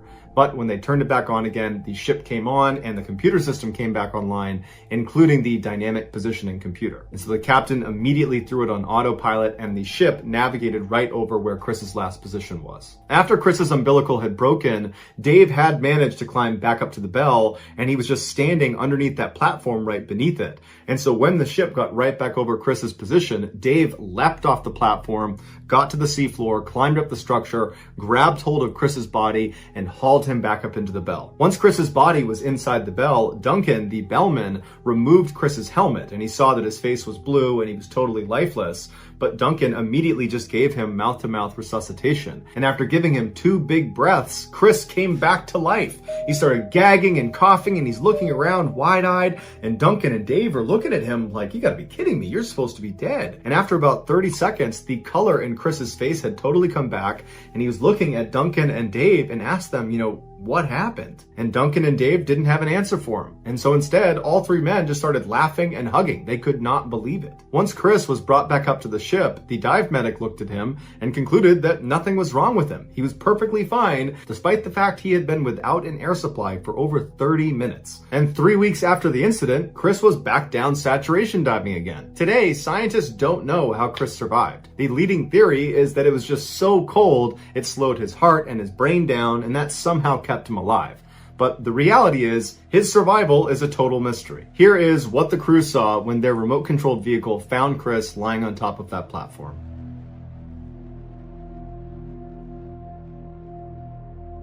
1980, significant volcanic activity began to occur all over Mount St. Helens in Washington state. The north face of the mountain had begun to visibly shake, and then by March 27th, there was steam coming out of the craters and vents all over the north side of the mountain. That April, scientists began to notice that there was this massive bulge that was growing on the north side of this mountain that was about 1 mile in diameter, and every day it was growing about 6 feet farther and farther up the mountain. And it was basically this massive undercurrent of magma that was going towards the top of the mountain, getting ready to explode. Initially, there was some speculation that perhaps this magma bulge is not nearly as big of a deal as people are making it out to be, that really, at worst, it could be a small eruption and it would have no impact on the surrounding areas. But authorities became skittish and were worried that they could just be caught with their pants down if this turned into a full-blown volcanic eruption. So they began evacuating the area. And for the most part, everybody evacuated, with the exception of a few scientists and some photographers and some really hardcore people that did not want to leave their homes. One of those people who had stayed behind was Robert Landsberg, who was a photographer, and on May 18th, 1980, he was out hiking about 7 miles away from the summit of Mount St. Helens, and he was making his way up to try to find a good viewpoint of that north face. He wanted to look at that magma surge that was making its way up on the north side of the mountain. And so finally he makes his way up and he gets to a great spot and he starts taking pictures of that north face. While Robert is taking pictures of that side of the mountain, a 5.2 magnitude earthquake struck the area, causing that entire north face of Mount St. Helens to be sheared off and begin falling down the side of the mountain. It's this massive landslide. It's one of the biggest that's ever been recorded in that area. But what it really did is all of a sudden that entire magma surge that had been building up underneath on the north side, making its way up, suddenly is uncovered, and it causes this massive volcanic explosion shooting 15 miles straight up into the air. Along with this massive vertical blast, there was a simultaneous lateral blast basically pointed directly at Robert, and it sent these molten debris surging down the mountainside at 100 miles an hour or faster. Robert knew he had no hope of escaping this wall of magma and ash coming straight at him. So he decides, instead of trying to save myself, I'm going to take as many pictures as I can of this volcanic eruption, and then I'm going to try to protect the film. And so Robert took as many pictures as he could of this massive volcanic wall of death coming towards him until the very last second when he puts his camera into his bag, he puts that into his backpack, and then he holds it against his chest and lays down on the ground using his body as the last protective measure to try to save this film for posterity. 17 days later, they find Robert Landsberg's body, and sure enough, he was able to protect his film by laying on top of it. And so they developed the pictures that he took, and they're incredible. Here are the final pictures that Robert Landsberg took before he was killed by the volcano.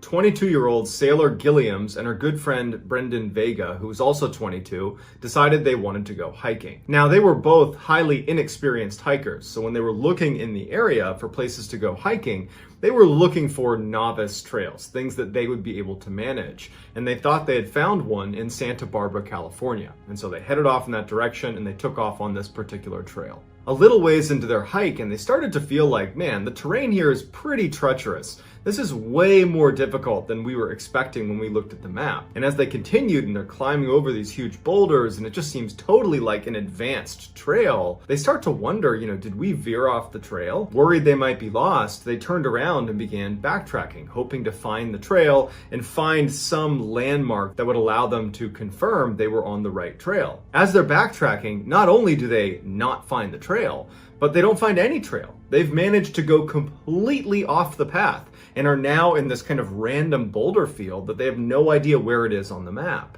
Navigating this terrain in the daytime with light would have been difficult even for an experienced hiker. But now it's nighttime, they don't have flashlights, and they're jumping boulder to boulder, and Sailor at some point loses her footing and falls and fractures her leg. Brendan rushes over and tries to help Sailor stand up, but she can't move. And so Brendan tries to put her on his shoulders and starts walking with her. And that works for a little while until they're passing by this waterfall and they fall off of it and they come careening down, they smash onto the ground, they survive the fall, but Brendan now has a broken elbow and Sailor now has a broken ankle on top of her broken leg. Sailor's in excruciating pain, and because of this fall, there's just no way Brendan's going to be able to lift her back up and keep walking. And so the decision was made that Brendan was going to go try to find help on his own, and that she would stay here and continue to yell for help in hopes that someone might hear her before Brendan got back. He takes off, and as soon as he's around the corner and gone, Sailor begins screaming for help, and she would continue screaming for help all through the night, well into the next day. About 24 hours after Brendan had left, he still had not returned, and at this point, Sailor's in and out of consciousness. She knows that she's going downhill quickly unless someone finds her. By the following afternoon, Brendan is still not back yet. So laying face down in the mud with flies buzzing all over her head, she was helpless and trapped, and there was nothing she could do but wait until either a miracle occurred and someone found her, or most likely she just dies. So at the same time that Sailor and Brendan are going through this horrible ordeal, three totally unconnected people decide they want to blow off work and school and just go escape into nature.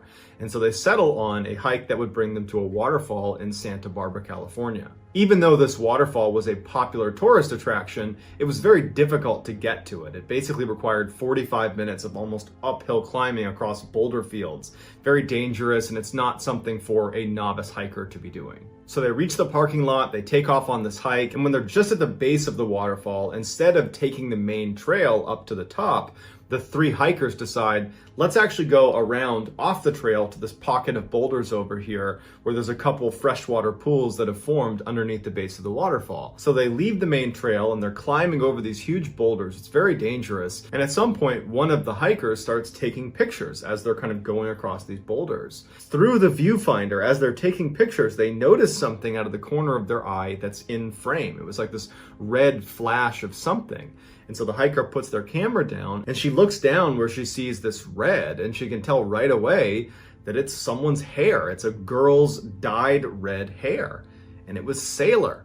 The hikers went down to Sailor and they called 911, and they came in, they airlifted her out of there, and Sailor would actually make a full recovery. Unfortunately, Sailor's friend Brendan did not make it. They found his body about 100 meters away from where she had been laying. After the ordeal, the woman who was taking those pictures and had spotted Sailor out of the corner of her eye, she went to her camera and was flicking through some of the pictures she had taken during the hike. She had inadvertently taken a picture of Sailor before they had found her. So had it not been for these hikers being where they were and taking those pictures and noticing her red hair, this picture almost certainly would have become the last picture of Sailor Gillian. Four mechanics were performing routine maintenance on a wind turbine in the Netherlands. In the early afternoon, all four of them are standing on top of the turbine itself, two on one end and two on the other, and a small fire breaks out inside of the housing of the turbine, right near where you would go back into the housing. Now, it's unclear what caused the fire, but it's speculated that it was caused by a short circuit. The two engineers on this side of the turbine were able to jump over the fire, land in the stairwell, and run their way down to safety. The other two on this side had a bad angle and could not make the jump, and so they had to wait until rescue workers showed up to put the fire out. But wind turbines are usually in areas that are very far away from society because they're huge and they're kind of eyesores. And so the response time was not good. The fire department did not show up very quickly, and by the time they got to the wind turbine, that little fire had gotten much, much bigger and had creeped up onto the platform that they are on. And then when the fire department actually started performing their job, the fire had spread well down the stairwell, and so it was very difficult and took a very long time to make their way up using the stairs. And the crane on the truck itself did not extend high enough to reach them either. The two trapped mechanics are watching this in real time. They're looking down and they can see the fire department is not going to be able to reach us in time because the fire is now spreading and getting bigger and bigger, and they're being pushed to the very edge of this wind turbine with an 80-meter fall to the ground. As the fire inched closer and closer and closer to them, the men must have realized that they have to make a decision here. They can either sit here and wait and hope for some miracle that perhaps a helicopter shows up and scoops them up, or some other mechanism of rescue is able to occur, or they try to make a run for it through the flames on the top of the turbine into the stairwell and just hope that the fire in the stairwell is not as severe and that maybe they can run through it and make it out the other side. Or the final option is to jump off the side and hope you survive the fall. And so as the fire continued to grow and get closer and closer to them, the men embrace one last time, and then one of them makes a run for it through the flames into the stairwell. His charred body would be found right at the landing of the stairs. He did not make it very far. He really had no hope. The last remaining mechanic is standing there wondering what he should do. He's probably looking down in hopes that he's going to see his friend who just ran in there emerge at the bottom on the ground, safe. But he doesn't. And after a considerable amount of time and the fire is getting closer and closer, he knows his friend didn't make it, and probably not wanting to suffer the fate that his friend did, he jumps. This is the picture of the two mechanics embracing for that final time. I'm sure at the time of this picture, they were aware that almost certainly they were not going to get out of this alive. They were 19 and 21 years. Started as a rock climber and mountaineer, putting up dozens of big wall routes in Australia, as well as alpine first ascents in New Zealand, Patagonia, and the Himalayas in the 1990s. He took little interest in the marquee peaks. He preferred obscure, lesser-known peaks that were more challenging and complex. But in 1998, he fell nearly 30 meters during a climb and shattered his knee, which made it almost impossible to climb at the level he was climbing at before the injury. This injury that initially seemed like a really big setback because he loved mountain climbing, it ultimately spawned his true life passion that he didn't even know about, and that was sea kayaking. He took to kayaking because it didn't really require the use of his legs, and so he was able to continue to push the limits of his mental and physical endurance, but wasn't hampered by a knee injury. And much like his mountain climbing career, he very quickly began conquering all of the most difficult open ocean kayaking routes all around Australia and New Zealand, to the point where he had done all of them. The only one he had not done was the Tasman Sea. Andrew estimated it would take him approximately 1 month or maybe a little bit longer to cross the 1,000-mile journey. Now, his biggest obstacle was not going to be his own physical or mental endurance. It was going to be the weather, because you're going to be out on the water for at least 30 days. There really isn't a weather window you can shoot for. You can't time this journey so you don't hit a storm. It's more about when you hit the storms, how will your kayak hold up? Other kayakers that had attempted going across the Tasman Sea had used these custom-built kayaks that had these elaborate canopies over the top of them, and they had these self-righting systems where if it flipped, it automatically popped right back up. But Andrew wanted to do it with just a basic kayak. He didn't want all the bells and whistles. He wanted this to be kind of pure. But he did need to create a sort of system to protect himself in the middle of one of these storms. And so he literally went into his backyard and constructed this fiberglass that looked like a trash can that sat over his cockpit on the kayak that he could remove and put on the back of his kayak. And then if he wanted to sleep, he could put it over him, and it was sealed and watertight, and it would protect him from the storm. And if he flipped over, he wouldn't just sink and drown. He called this dome Casper, and he painted a big smiley face on it. And so after months and months of preparing for this journey, finally on January 11th, 2007, Andrew would kiss his wife and his young son goodbye. He would hop in his kayak along with Casper, and he would set sail on his solo journey across the Tasman Sea. For the first 2/3 of the trip, it seemed to be going extremely well. Andrew was checking in regularly on his radio. He had enough food and water. His kayak was holding up. Casper was holding up great at night, so he was able to get some sleep. But some really bad storms that he was anticipating began rolling in kind of all at once in that final third of the journey. During one particularly bad storm, Andrew would remain locked underneath Casper for 28 straight hours as these 30-foot waves would just wreak havoc outside, flipping his kayak over multiple times. I mean, just absolutely terrifying stuff. Inside his kayak, he had this beacon that if he pushed the button, it would send a GPS signal to the rescue crew that would immediately come out and they would save him. And the whole time he's getting thrashed around out in the middle of the ocean, he never presses the button. Because much like he didn't want to have all the bells and whistles on his kayak, he also didn't want any help. So instead, he would send kind of sarcastic text messages to the people on shore, making light of the situation he was in. Like during this storm, he sent a text message that just said, "No picnic today." 12 days after that particular storm, where he was locked inside for 28 hours, he had made it to within 80 miles of the finish line. And so he texts his wife and just says, "See you Sunday at 9 a.m. This was on a Thursday.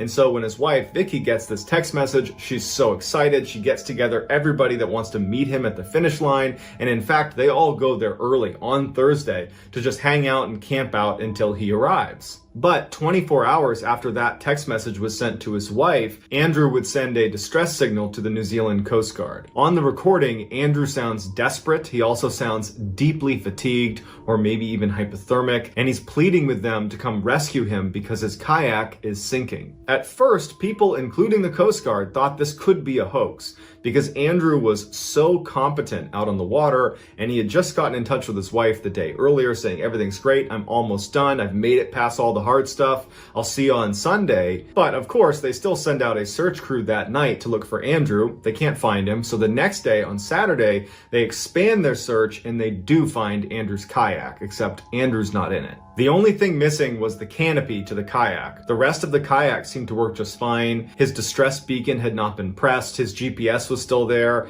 and his camera was still there. No one knows what happened to Andrew in his final hours before he ultimately disappeared. The prevailing theory is he must have been capsized and separated from his kayak and then was unable to either get back to it or even climb back in because he was so tired. This is the final picture that was taken on Andrew's camera, and you can tell from his expression that he's not particularly happy to be in the situation he's in. And in fact, in some of the earlier video clips he shot, he actually says to the camera that he feels like he bit off more than he could chew, and that he wishes he could just be home with his wife and his son.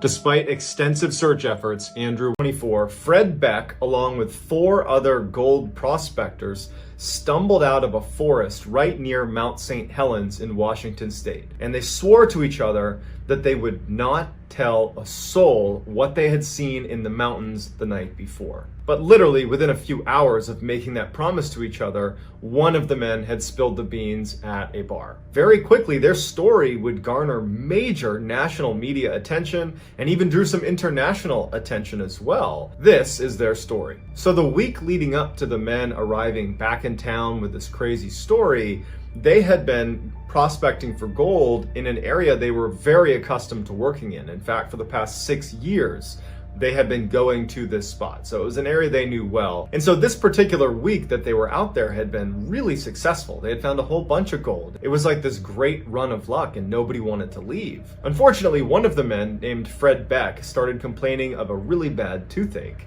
Now, they're about 2 miles away from this town. It's very rugged terrain.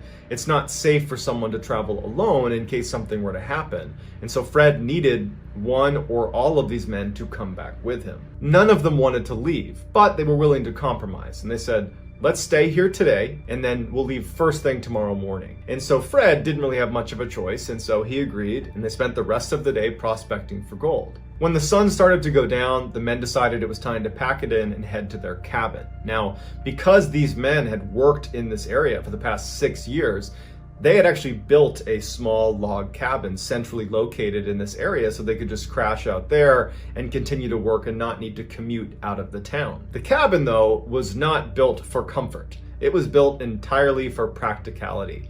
It was barely big enough to sleep all 5 men, and in fact, 2 of them had to sleep in the same bed, like right against one another, and then the other 3 had to sleep on the ground. There were no windows in this cabin. It was like this awful chamber that they were trapped inside of. But it was sturdy, it protected them from the elements, and it was enough because they were out there for work, not for pleasure. So as they're walking towards their tiny little cabin, they get just outside the cabin and notice a very large footprint, like an animal print, outside the cabin. The men stop, they look down. Now, these are 5 rugged mountain men that are accustomed to being out in the wild. They've had their fair share of run-ins with large predators, and so they quickly said, oh, that's a bear print. But upon closer inspection, as they're looking at this print, they noticed it was 19 inches long. That's way too big to be a bear print. And so they start speculating about what type of animal could make that print. As they're speculating, one of the men brings up that over the course of the week when he had been away from the group, a little ways away from the cabin, he had noticed a similar, not nearly as big, but a similar print. And when he had bent down to look at the print and inspect it to see what it was, he said he heard a whistling sound coming from the forest that was right next to him. And so he stood up and he looked, but he didn't see where the whistling was coming from. And he thought to himself, I don't know what animal makes that sound. So he's looking out, he can't see where the whistling's coming from, and then he hears whistling behind him. The same sound, but on the opposite side of him. And he turns around and he looks, and there's nothing over there as well. And he's trying to put together in his head what animal makes that sound. He knows it's not the people he's out there with because they were way over near the cabin and he could actually see them from where he was. And he starts getting this really uneasy feeling that whatever made this huge print is probably in the woods right now watching me, whistling at me. And so he abandons the print and heads back to camp, but was too embarrassed to bring the story up to the group in fear that they would think he was exaggerating, so he never brought it up. When this guy tells this story to the group, Fred Beck would say, "That's weird. I heard whistling coming from the forest too. I thought it was you guys." They figured they were dealing with a large predator. They decide that it's in their best interest to forego a campfire outside the cabin, which they normally would do at night, and instead just go right inside the cabin and shut the door because they don't know what animals are out here and they want to play it safe. So they're sitting inside their windowless little dark cabin and they start feeling pretty hungry. And they decide they want to boil some water to make food, but they don't have any water. Normally, when any of these guys went out to fetch water, they would go by themselves. The spring was not very far away from their cabin. They just walk out, scoop some water up, and come back. But because they were all feeling pretty uneasy, and they didn't know what this big animal was that was in their general vicinity, Fred, along with one of the other men, whose name was Hank, decide to go together and to bring their rifles just in case. Fred and Hank begin walking over to this stream that was only about 100 meters away from where they were. The moon was out, so there was a little bit of light coming from that, but it was mostly dark. And they're walking over to this stream. Then all of a sudden, Hank stops and raises his rifle up at the side of this embankment that was totally forested all the way up the side of the valley. Fred looks where Hank is aiming, and immediately he can tell what he's looking at. Standing a couple hundred meters up this mountain is this creature that's very tall, standing on two legs. It appears to be hairy, that's poking its head around a tree, and it's looking at them. They could only see it because the moon was casting light directly on it, so it was totally illuminated. As soon as Fred recognizes what they're looking at, the creature ducks back behind the tree. At the same time, Hank fires 3 shots in its general direction, and then there's silence. And then all of a sudden it comes barreling out from behind the tree and is running straight down the mountain towards them while whistling over its shoulder, looking like it's communicating with something behind it. Hank starts firing in its direction. It's clearly not striking this creature, but at some point the creature disappears. They don't know where it went. It's dark out. The only way they could see it before was because the moonlight happened to illuminate it. Now they don't know where it is. Fred and Hank abandon the water idea and they run right back to the cabin.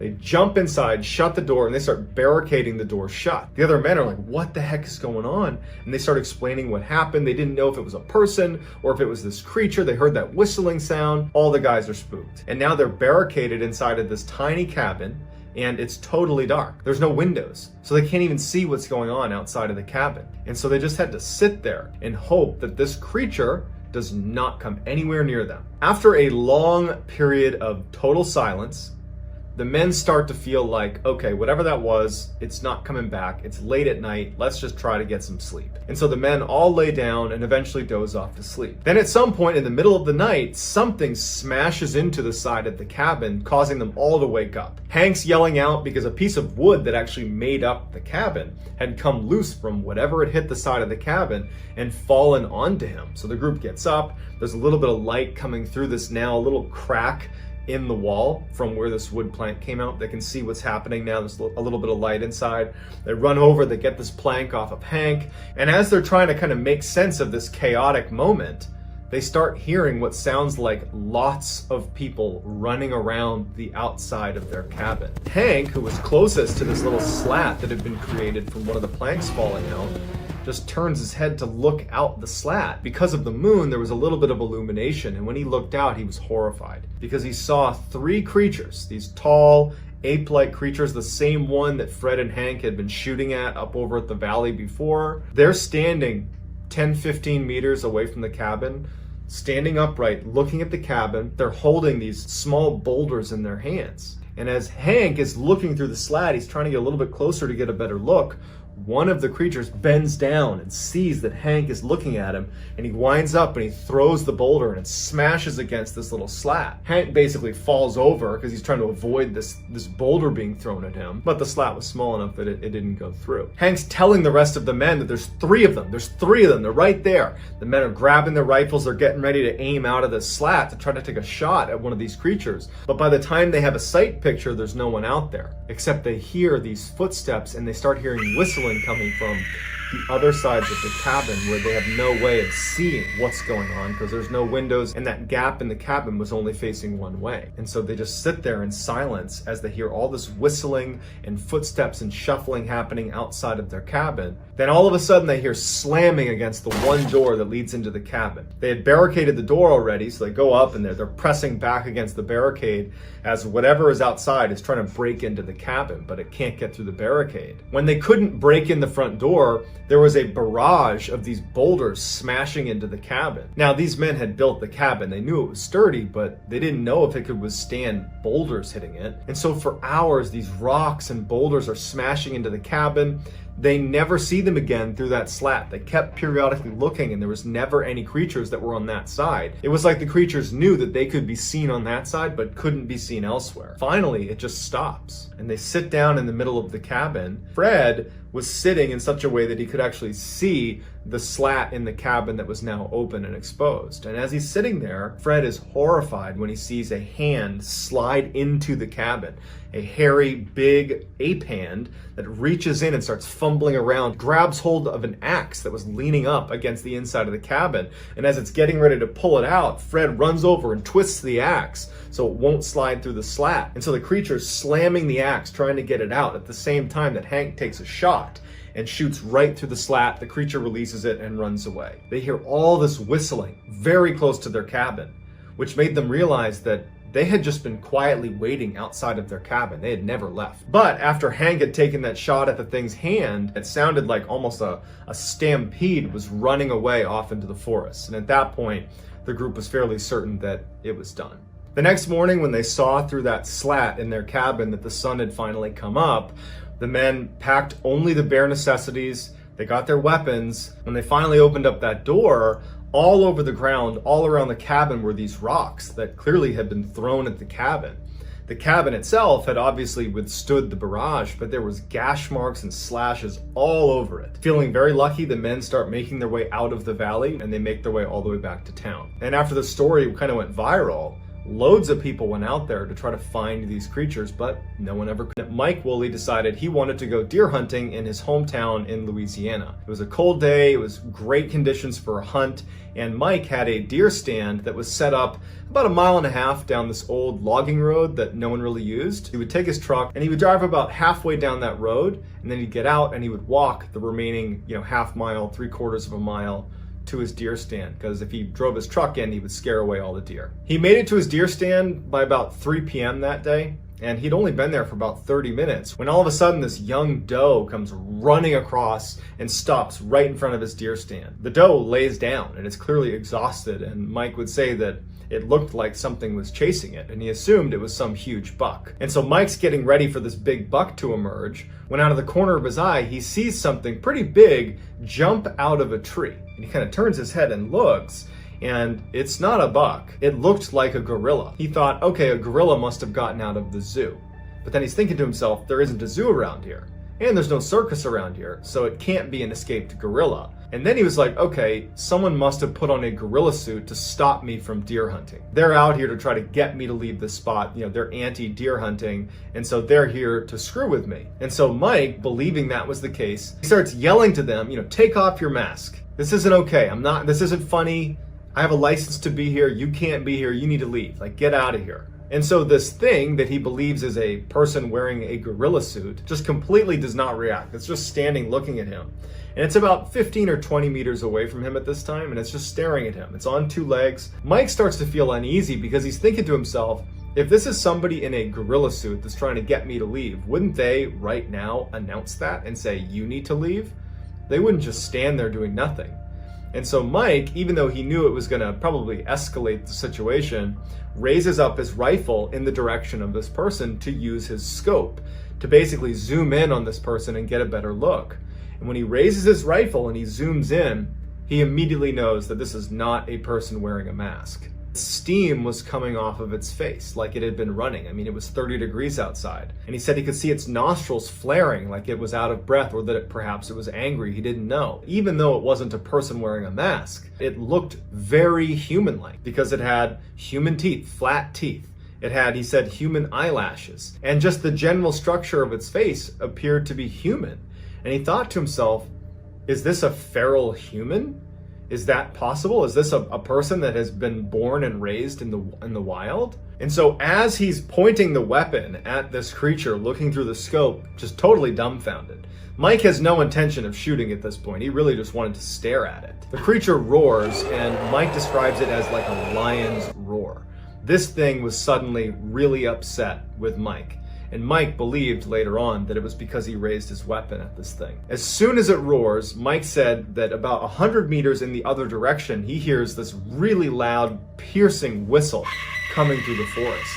As soon as that whistle comes through the forest, the creature that was still growling stops and turns its head in the direction of this whistle. And it whistles back. And so Mike, I mean, the hair on the back of his neck is standing up. He knows they're communicating, probably about him. And as he's realizing this, he lowers his weapon and he's looking at the creature in front of him who's whistling and looking in the direction of this way. And then that creature snaps back and looks right at Mike. And as he's wondering what he should do next, another creature walks out of the tree line and stands right next to the first creature. And the way it walked, it was walking like a human. It was on two legs. And they're both standing about 20 meters away looking directly at Mike. Mike is terrified. And he would say that he knew that he had to make a run for it. And so he leaps from his stand and starts running towards his truck, which is about a half mile away. And he said as soon as he did, he could tell that one of them at least started sprinting after him. And he looked over his shoulder as he's running towards the logging road, and he sees that one of the creatures is running parallel to him, easily running as fast as he is. It's choosing to stay, 5-10 meters away from him, but running in step with him the whole way. It's like it's forcing him to leave the forest. And so Mike is running, waiting to get attacked by this creature. He finally gets to his truck, he clambers inside and shuts the doors, and he looks out of his window and he sees the creature just standing there looking at him from the trees. He looks in his rear view and he sees that the other creature had also been running after him on the logging road, that the two of them had basically herded him to his car. It was an intelligent move. Mike believes that because he raised his weapon at that first creature, that triggered a series of events that led to them chasing him out of the woods. He said that he was the aggressor, not the other way around. We don't know if either of those stories are true, but certainly they are terrifying. So I'd love to get your reaction to these two stories in the comments. Are these total fabrications, or is there some truth to Bigfoot, and these stories are just evidence of that? If you enjoyed today's story and you want to hear more like it, I would encourage you, if you haven't already, to steal the like button's phone and turn off all their alarms so they're late for work tomorrow. Also, subscribe to this channel and turn on all notifications so you don't miss any of my weekly 3, 4, even 5 video uploads. Every year, dozens of people, hikers, hunters, backpackers, will go off into the wilds of North America and then come out again claiming to have seen Bigfoot, the 8 to 10 feet tall, intelligent, bipedal, hairy creature that kind of is a cross between man and beast. And there's literally been thousands of sightings of that particular creature all over North America. And despite the thousands of sightings, there's never been a substantiated claim, so Bigfoot has become an urban legend. But no matter how you feel about Bigfoot, whether it exists or it doesn't, if you read through some of the first-hand accounts of these people who claim to have seen Bigfoot in North America, some of them are horrifying. And one account that stands out to me as being the most terrifying comes out of Oregon. There's a couple hot spots all over North America where some of the most sightings of Bigfoot occur, and one of them is in Oregon. In particular, it's the northwestern section of Oregon. And that's where today's story is going to come out of, and it is Jeff Boiler's story. Jeff was a Marine. He was then a police officer, then he became a deputy sheriff, and then he ultimately became a lawyer. What really stands out to me about Jeff's story is that he strikes me as a credible, skeptical guy who, when interviewed, because he's been on a TV show called Paranormal Witness on the Sci-Fi Channel, He did a follow-on interview. You can Google him, Jeff Boiler's Bigfoot sighting. The way he tells the story, it's like he's not trying to dress it up. He's not trying to make it more dramatic than it really was. It's like he's just telling you what happened to him. And he's not trying to create a theory as to what it was, but rather just, here it is. Here's what happened, as I remember it. And it allows you to listen to this story and really relate to it. And it makes it that much more eerie as you listen to what happened to him. And so today I'm going to be telling Jeff's story. But before I get into that, if you're a fan of the strange, dark, and mysterious, delivered in story format with lots of distracting hand gestures, then you have come to the right place, because that is all I do. And I upload 3 to 4 times a week. So if that's something you'd be into, I would ask you to please gently disembowel the like button and then subscribe to my channel and turn on all post notifications so you don't miss any of my weekly uploads. All right, let's get into the story. Back in 1997, Jeff Boiler was a fit, single guy that had been in the Marine Corps for a little while, and then he'd been a police officer, and now he was looking to do something new with his life, and he had always been a huge fan of nature. He loved hiking and hunting, and so he just kind of up and decided to move to Oregon to just be back in nature. And so he goes out to Oregon. He doesn't really know what he's going to do for a job. One of Jeff's friends, who is the elected sheriff of a very rural county in northwestern Oregon, reached out to Jeff and said, hey, with your background, you were in the Marine Corps, you were a police officer, would you want to be one of our deputy sheriffs out here in northwestern Oregon? And Jeff's like, wow, great, and took the job. So after being on the job for a couple of months, Jeff is really happy. He loves his job, and he gets off one day from work pretty early, and he steps outside, and he would recall that it was like one of the most beautiful days he had seen in recent memory. It was just this gorgeous day, and even though initially he was planning to just go home, he was like, you know what? I'm gonna go on a hike. He wanted to go to this fairly hard to access section of the woods that was a little ways up the mountain where 20 years earlier he had actually buried one of his very close friends. And so he thought, you know what, today I'm gonna make that trip up to his grave, I'm gonna pay my respects. That's a good way to spend such a beautiful day. So he hopped in his Jeep and he started driving over to the woods that would take him up to this gravesite. It was an unmarked trail, but he had a map, he knew where it was, so he headed over. Now, Jeff was highly competent in the wilderness, but it needs to be said that he was basically going to be hiking into a section of the Cascade Mountains that was unmarked. This is a very isolated, unmarked area. And in fact, Jeff would even say that sometimes when you would walk around this section of the Cascade Mountains, you would wonder to yourself, has anyone ever been here before? Like, this is such a wild and open expanse. Am I the first person to ever step foot here? It's a section of Oregon that is totally just wild. So Jeff arrives at the dirt lot that's right on the edge of this forest that goes up the side of this mountain. And before he steps in and starts making his way up, he gets his map out and he kind of roughly charts a course. Because again, there's no trail in here. He puts his map away and he begins walking up this mountain. He's been walking for about 2 hours and the terrain's really bad. And he decides, you know what, why don't I deviate from the course that I was on and try to get to a more open area that might be able to kind of bank around to get up to the gravesite. He looked on the map and he could see that parallel to where he was going up this mountain, there seemed to be a strip of clearing where it might be easier going. It would require a bit of work to get over to it, but once he was there, he believed he could get up to the gravesite. So before he makes that movement over to the clearing, there was a stream running right next to him, freshwater stream, and so he just bends down, he splashes some water on his face, he gets a drink, and before he actually starts moving towards this clearing, because now he's deviating from the path that he intended to take, and this is an unmarked trail. So he knew that he would need to be really certain where he was going. He didn't have a GPS, this is 1997, he just had his map and compass. So he pulls out his map one more time, he looks at where he needs to go, he closes it up, and so he pulls out his compass and he takes what's called an azimuth, which basically is a way to make sure you're going in the right direction. And so he pulls the compass up to his eye, and as he's looking, he sees just to the right of his viewpoint, about 20 feet above him, there is a tree and a boulder, and behind that tree, someone is watching him. And so he lowers his compass and he just kind of glances over, And he can tell that it's clearly a figure. It's got two eyes in its head and it's looking at him. And he's not immediately scared. He thinks that this is a person who's kind of poking their head around a tree at him. And it's daylight. He knows he's out in the middle of nowhere, but he's looking up at it. And he involuntarily cocks his head, like, huh? And this thing cocks its head. It's mimicking me. It steps out from behind the tree, and it's this huge, human-looking figure that looks very hairy. It's like 8 foot tall. And Jeff's looking up at it like, that's not a human.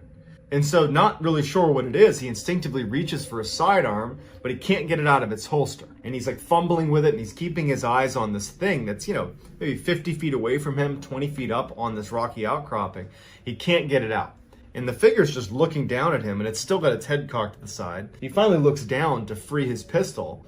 He draws the pistol, but the creature's gone.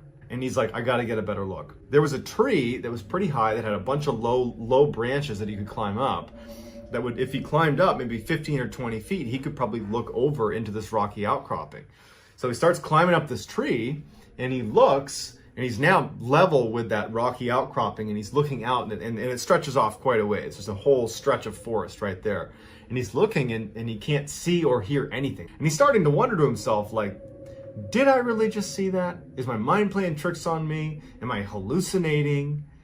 And so he decides, you know what, I'm going to climb back down, and I'm going to go up onto that rocky outcropping. Wasn't planning to, but now I'm going to, and I want to see if I can see some tracks or just see where this thing went. He's a Marine, he was a police officer, he was very comfortable in the wild. He just didn't really scare that easily, and so he's just kind of curious. And he's armed, And so he climbs down the tree, and he starts climbing up this like little rocky outcropping, and he gets up to where this creature was hiding. There's nothing there. There's no scent, there's no anything. And he just decides, you know what, I'm just gonna walk in the general direction that I think this thing went. Because where he was, which was this rocky outcropping, it kind of dead-ended, because it's like a cliff. So he could pretty much only go inland and up this mountain. And so he just starts walking. And as he's walking, he's looking for, signs that he could potentially attribute to this creature. He's listening really intently, but there's nothing. After about an hour, he's looking at the map and he's looking around at the terrain, and he's like, I think I'm lost.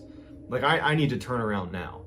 And then it dawns on him that he's also lost track of time. It's starting to get pretty dark out, and he does not have a flashlight. So he starts to panic a little bit because he realizes that his curiosity has now put him in a very dangerous situation. He doesn't have supplies to stay the night. He doesn't have a flashlight. It's getting late, and he's potentially lost. So he tries to compose himself, and he just says, okay, I'm just going to turn around and walk back, because he hasn't seen any indication of this creature or this person or whatever it is. So he turns around and he starts backtracking as best as he can. And as soon as he starts moving back, from behind him, he hears what sounds like a very large tree break and smash into the ground. And he described it as being louder than most guns. Like, it's an extremely loud sound. And he turns around and he looks, and there's nothing there. But he just figured, that's crazy. Like, I'm lucky that no tree landed on me. He's not thinking that could be, Bigfoot. He's thinking that a tree just fell, and I'm lucky it didn't land on me. And so now, even though he is not connecting the falling tree with this creature or person he saw, he's in a bit of a panicked state. And so he can't help but associate the experiences. And so he finds himself, as he's walking now a little bit faster and faster away from where he just was, looking over his shoulder in the direction of where that tree fell and where he believed this creature or person was. And as he's walking, looking ahead where he needs to go, but then peering over his head, over his shoulder, over and over again, he hears another loud snap and fall, and it stops him dead in his tracks. It was ahead of him, off to the right, basically on the exact opposite side of where he had come from. And he's thinking to himself, in all the time that I've spent in the woods, it's so rare to be around a tree suddenly falling, unless it's being caused by another tree falling or some other event. It's rare that you would hear two large trees break and fall independent from one another in the same small area but not connected. That's pretty rare. And he's thinking to himself, if that creature or person had anything to do with it, how did it go from over there to all the way over there without me hearing it? It's moving around without me being able to spot it. And so the hair on the back of his neck stands up, and he's starting to feel very uncomfortable. He's being hunted. And so he keeps on walking the path, but begins to veer off away from the second snap that he heard. He figures, I'm just gonna split the difference and kind of go a little bit to the left and avoid that falling tree, still keep my distance from this falling tree, and just get down the mountain as quickly as I can. And so as he starts moving in this kind of slightly new direction, he hears a third falling tree. And now it's back on his left side, closer to that first one he heard, except it's closer to him now. He turned around and he couldn't see the result of a large tree falling. He certainly heard it, but he's looking and he can't see anything. And he's thinking to himself, like, 3 falling trees, that is not innocent. Something is knocking over these trees. And I think it's that creature I saw. And even worse is he's thinking to himself, is this creature using these trees to signal to other creatures where he is? Is he being tracked? It's getting closer to him without giving away its own position. He really believed he was being hunted. And so he starts sprinting down the mountain. And as he's running, he's hearing snap, fall, snap, fall. These massive trees are being knocked down on his left and his right side, like you have 2 hunters basically following him, or it's the same one that apparently can move around in the wilderness without being spotted. And he is absolutely terrified. He's running down the mountain, he's falling, he's getting smashed up every time he falls. And he finally, after about 30 minutes of just running straight downhill with these crashes getting closer and closer and closer to him, he reaches this clearing. And he stops abruptly because there's an animal in the middle of the clearing, and it's a deer. And the deer doesn't seem fazed by Jeff. The deer sees Jeff, looks behind Jeff, just off to his side, and it tilts its head back and then turns and sprints away. It wasn't running from Jeff. It was running from whatever was right behind Jeff. And Jeff stops, and he starts turning his head in the direction of where the deer was looking, and he can't see anything. And as he's looking, another tree slams, smashing down right behind where he was. He takes off sprinting. He knows he's maybe a half mile from his car at this point. And now, as he's sprinting through this field, all he hears is just a cascade of these crashing trees as he sprints the final stretch to his car. He pulls out his key and he starts clicking the automatic locks, and he can't tell if it's working. And he's panicking that it's not going to work in time and he's going to get to his car and it's going to be locked. And he's fumbling with his keys to open the door, and now the crashing has all stopped. And he's just waiting for this thing to jump out and grab him. He manages to open his car, jumps inside, slams it, starts it up, and peels out of there. And then he went back to his office where his sheriff was, and he told him what happened, and he felt ridiculous telling him. And his sheriff was like, I get reports like this all the time. This side of the Cascade Mountains, in that very remote section that you were in, we get reports like that all the time. I believe you. If you want to file a report, go for it, but chances are good it's never going to be followed up with. This is just a phenomenon of being out here in the wilderness. Some people believe it, some people don't. Decades would go by and he would finally share his story, which is why we're hearing about it now. But when he tells that story, if you watch it on Paranormal Witness, you're listening to it like it happened yesterday. This has stuck with this man, and it's clear it had a profound impact on his life. So while there's never been any substantiated claims of Bigfoot actually existing, some of these reports are eerily similar to one another, and some of the people detailing these sightings are people like Jeff, who really has no reason to lie or embellish. He doesn't really stand to gain much. In fact, he stands to lose, because he could be labeled as kind of like a kook for believing that Bigfoot chased him. So the way I like to look at stuff like this is just to keep an open mind. We don't know half the stuff that's in our ocean. You know, we barely know anything in the universe. What's to say that there isn't some creature like Bigfoot that's managed to evade, legitimate proof that it exists? I think it's certainly possible. It doesn't mean that I fundamentally believe it's true. It just means that I retain an open mind. But I want to know what you think chased Jeff through the woods. Was it Bigfoot? Was it something else? Or was this just some hoax? And if it was a hoax, are all the other sightings hoaxes too? And if you haven't already, if you enjoyed this story, if you would please gently disembowel the like button and then subscribe to my channel and turn on all post notifications so you don't miss my 3 to 4 weekly uploads of stories that are like this, strange, dark, and mysterious. So thank you all very much for tuning in. I look forward to reading your comments. If you want to get in touch with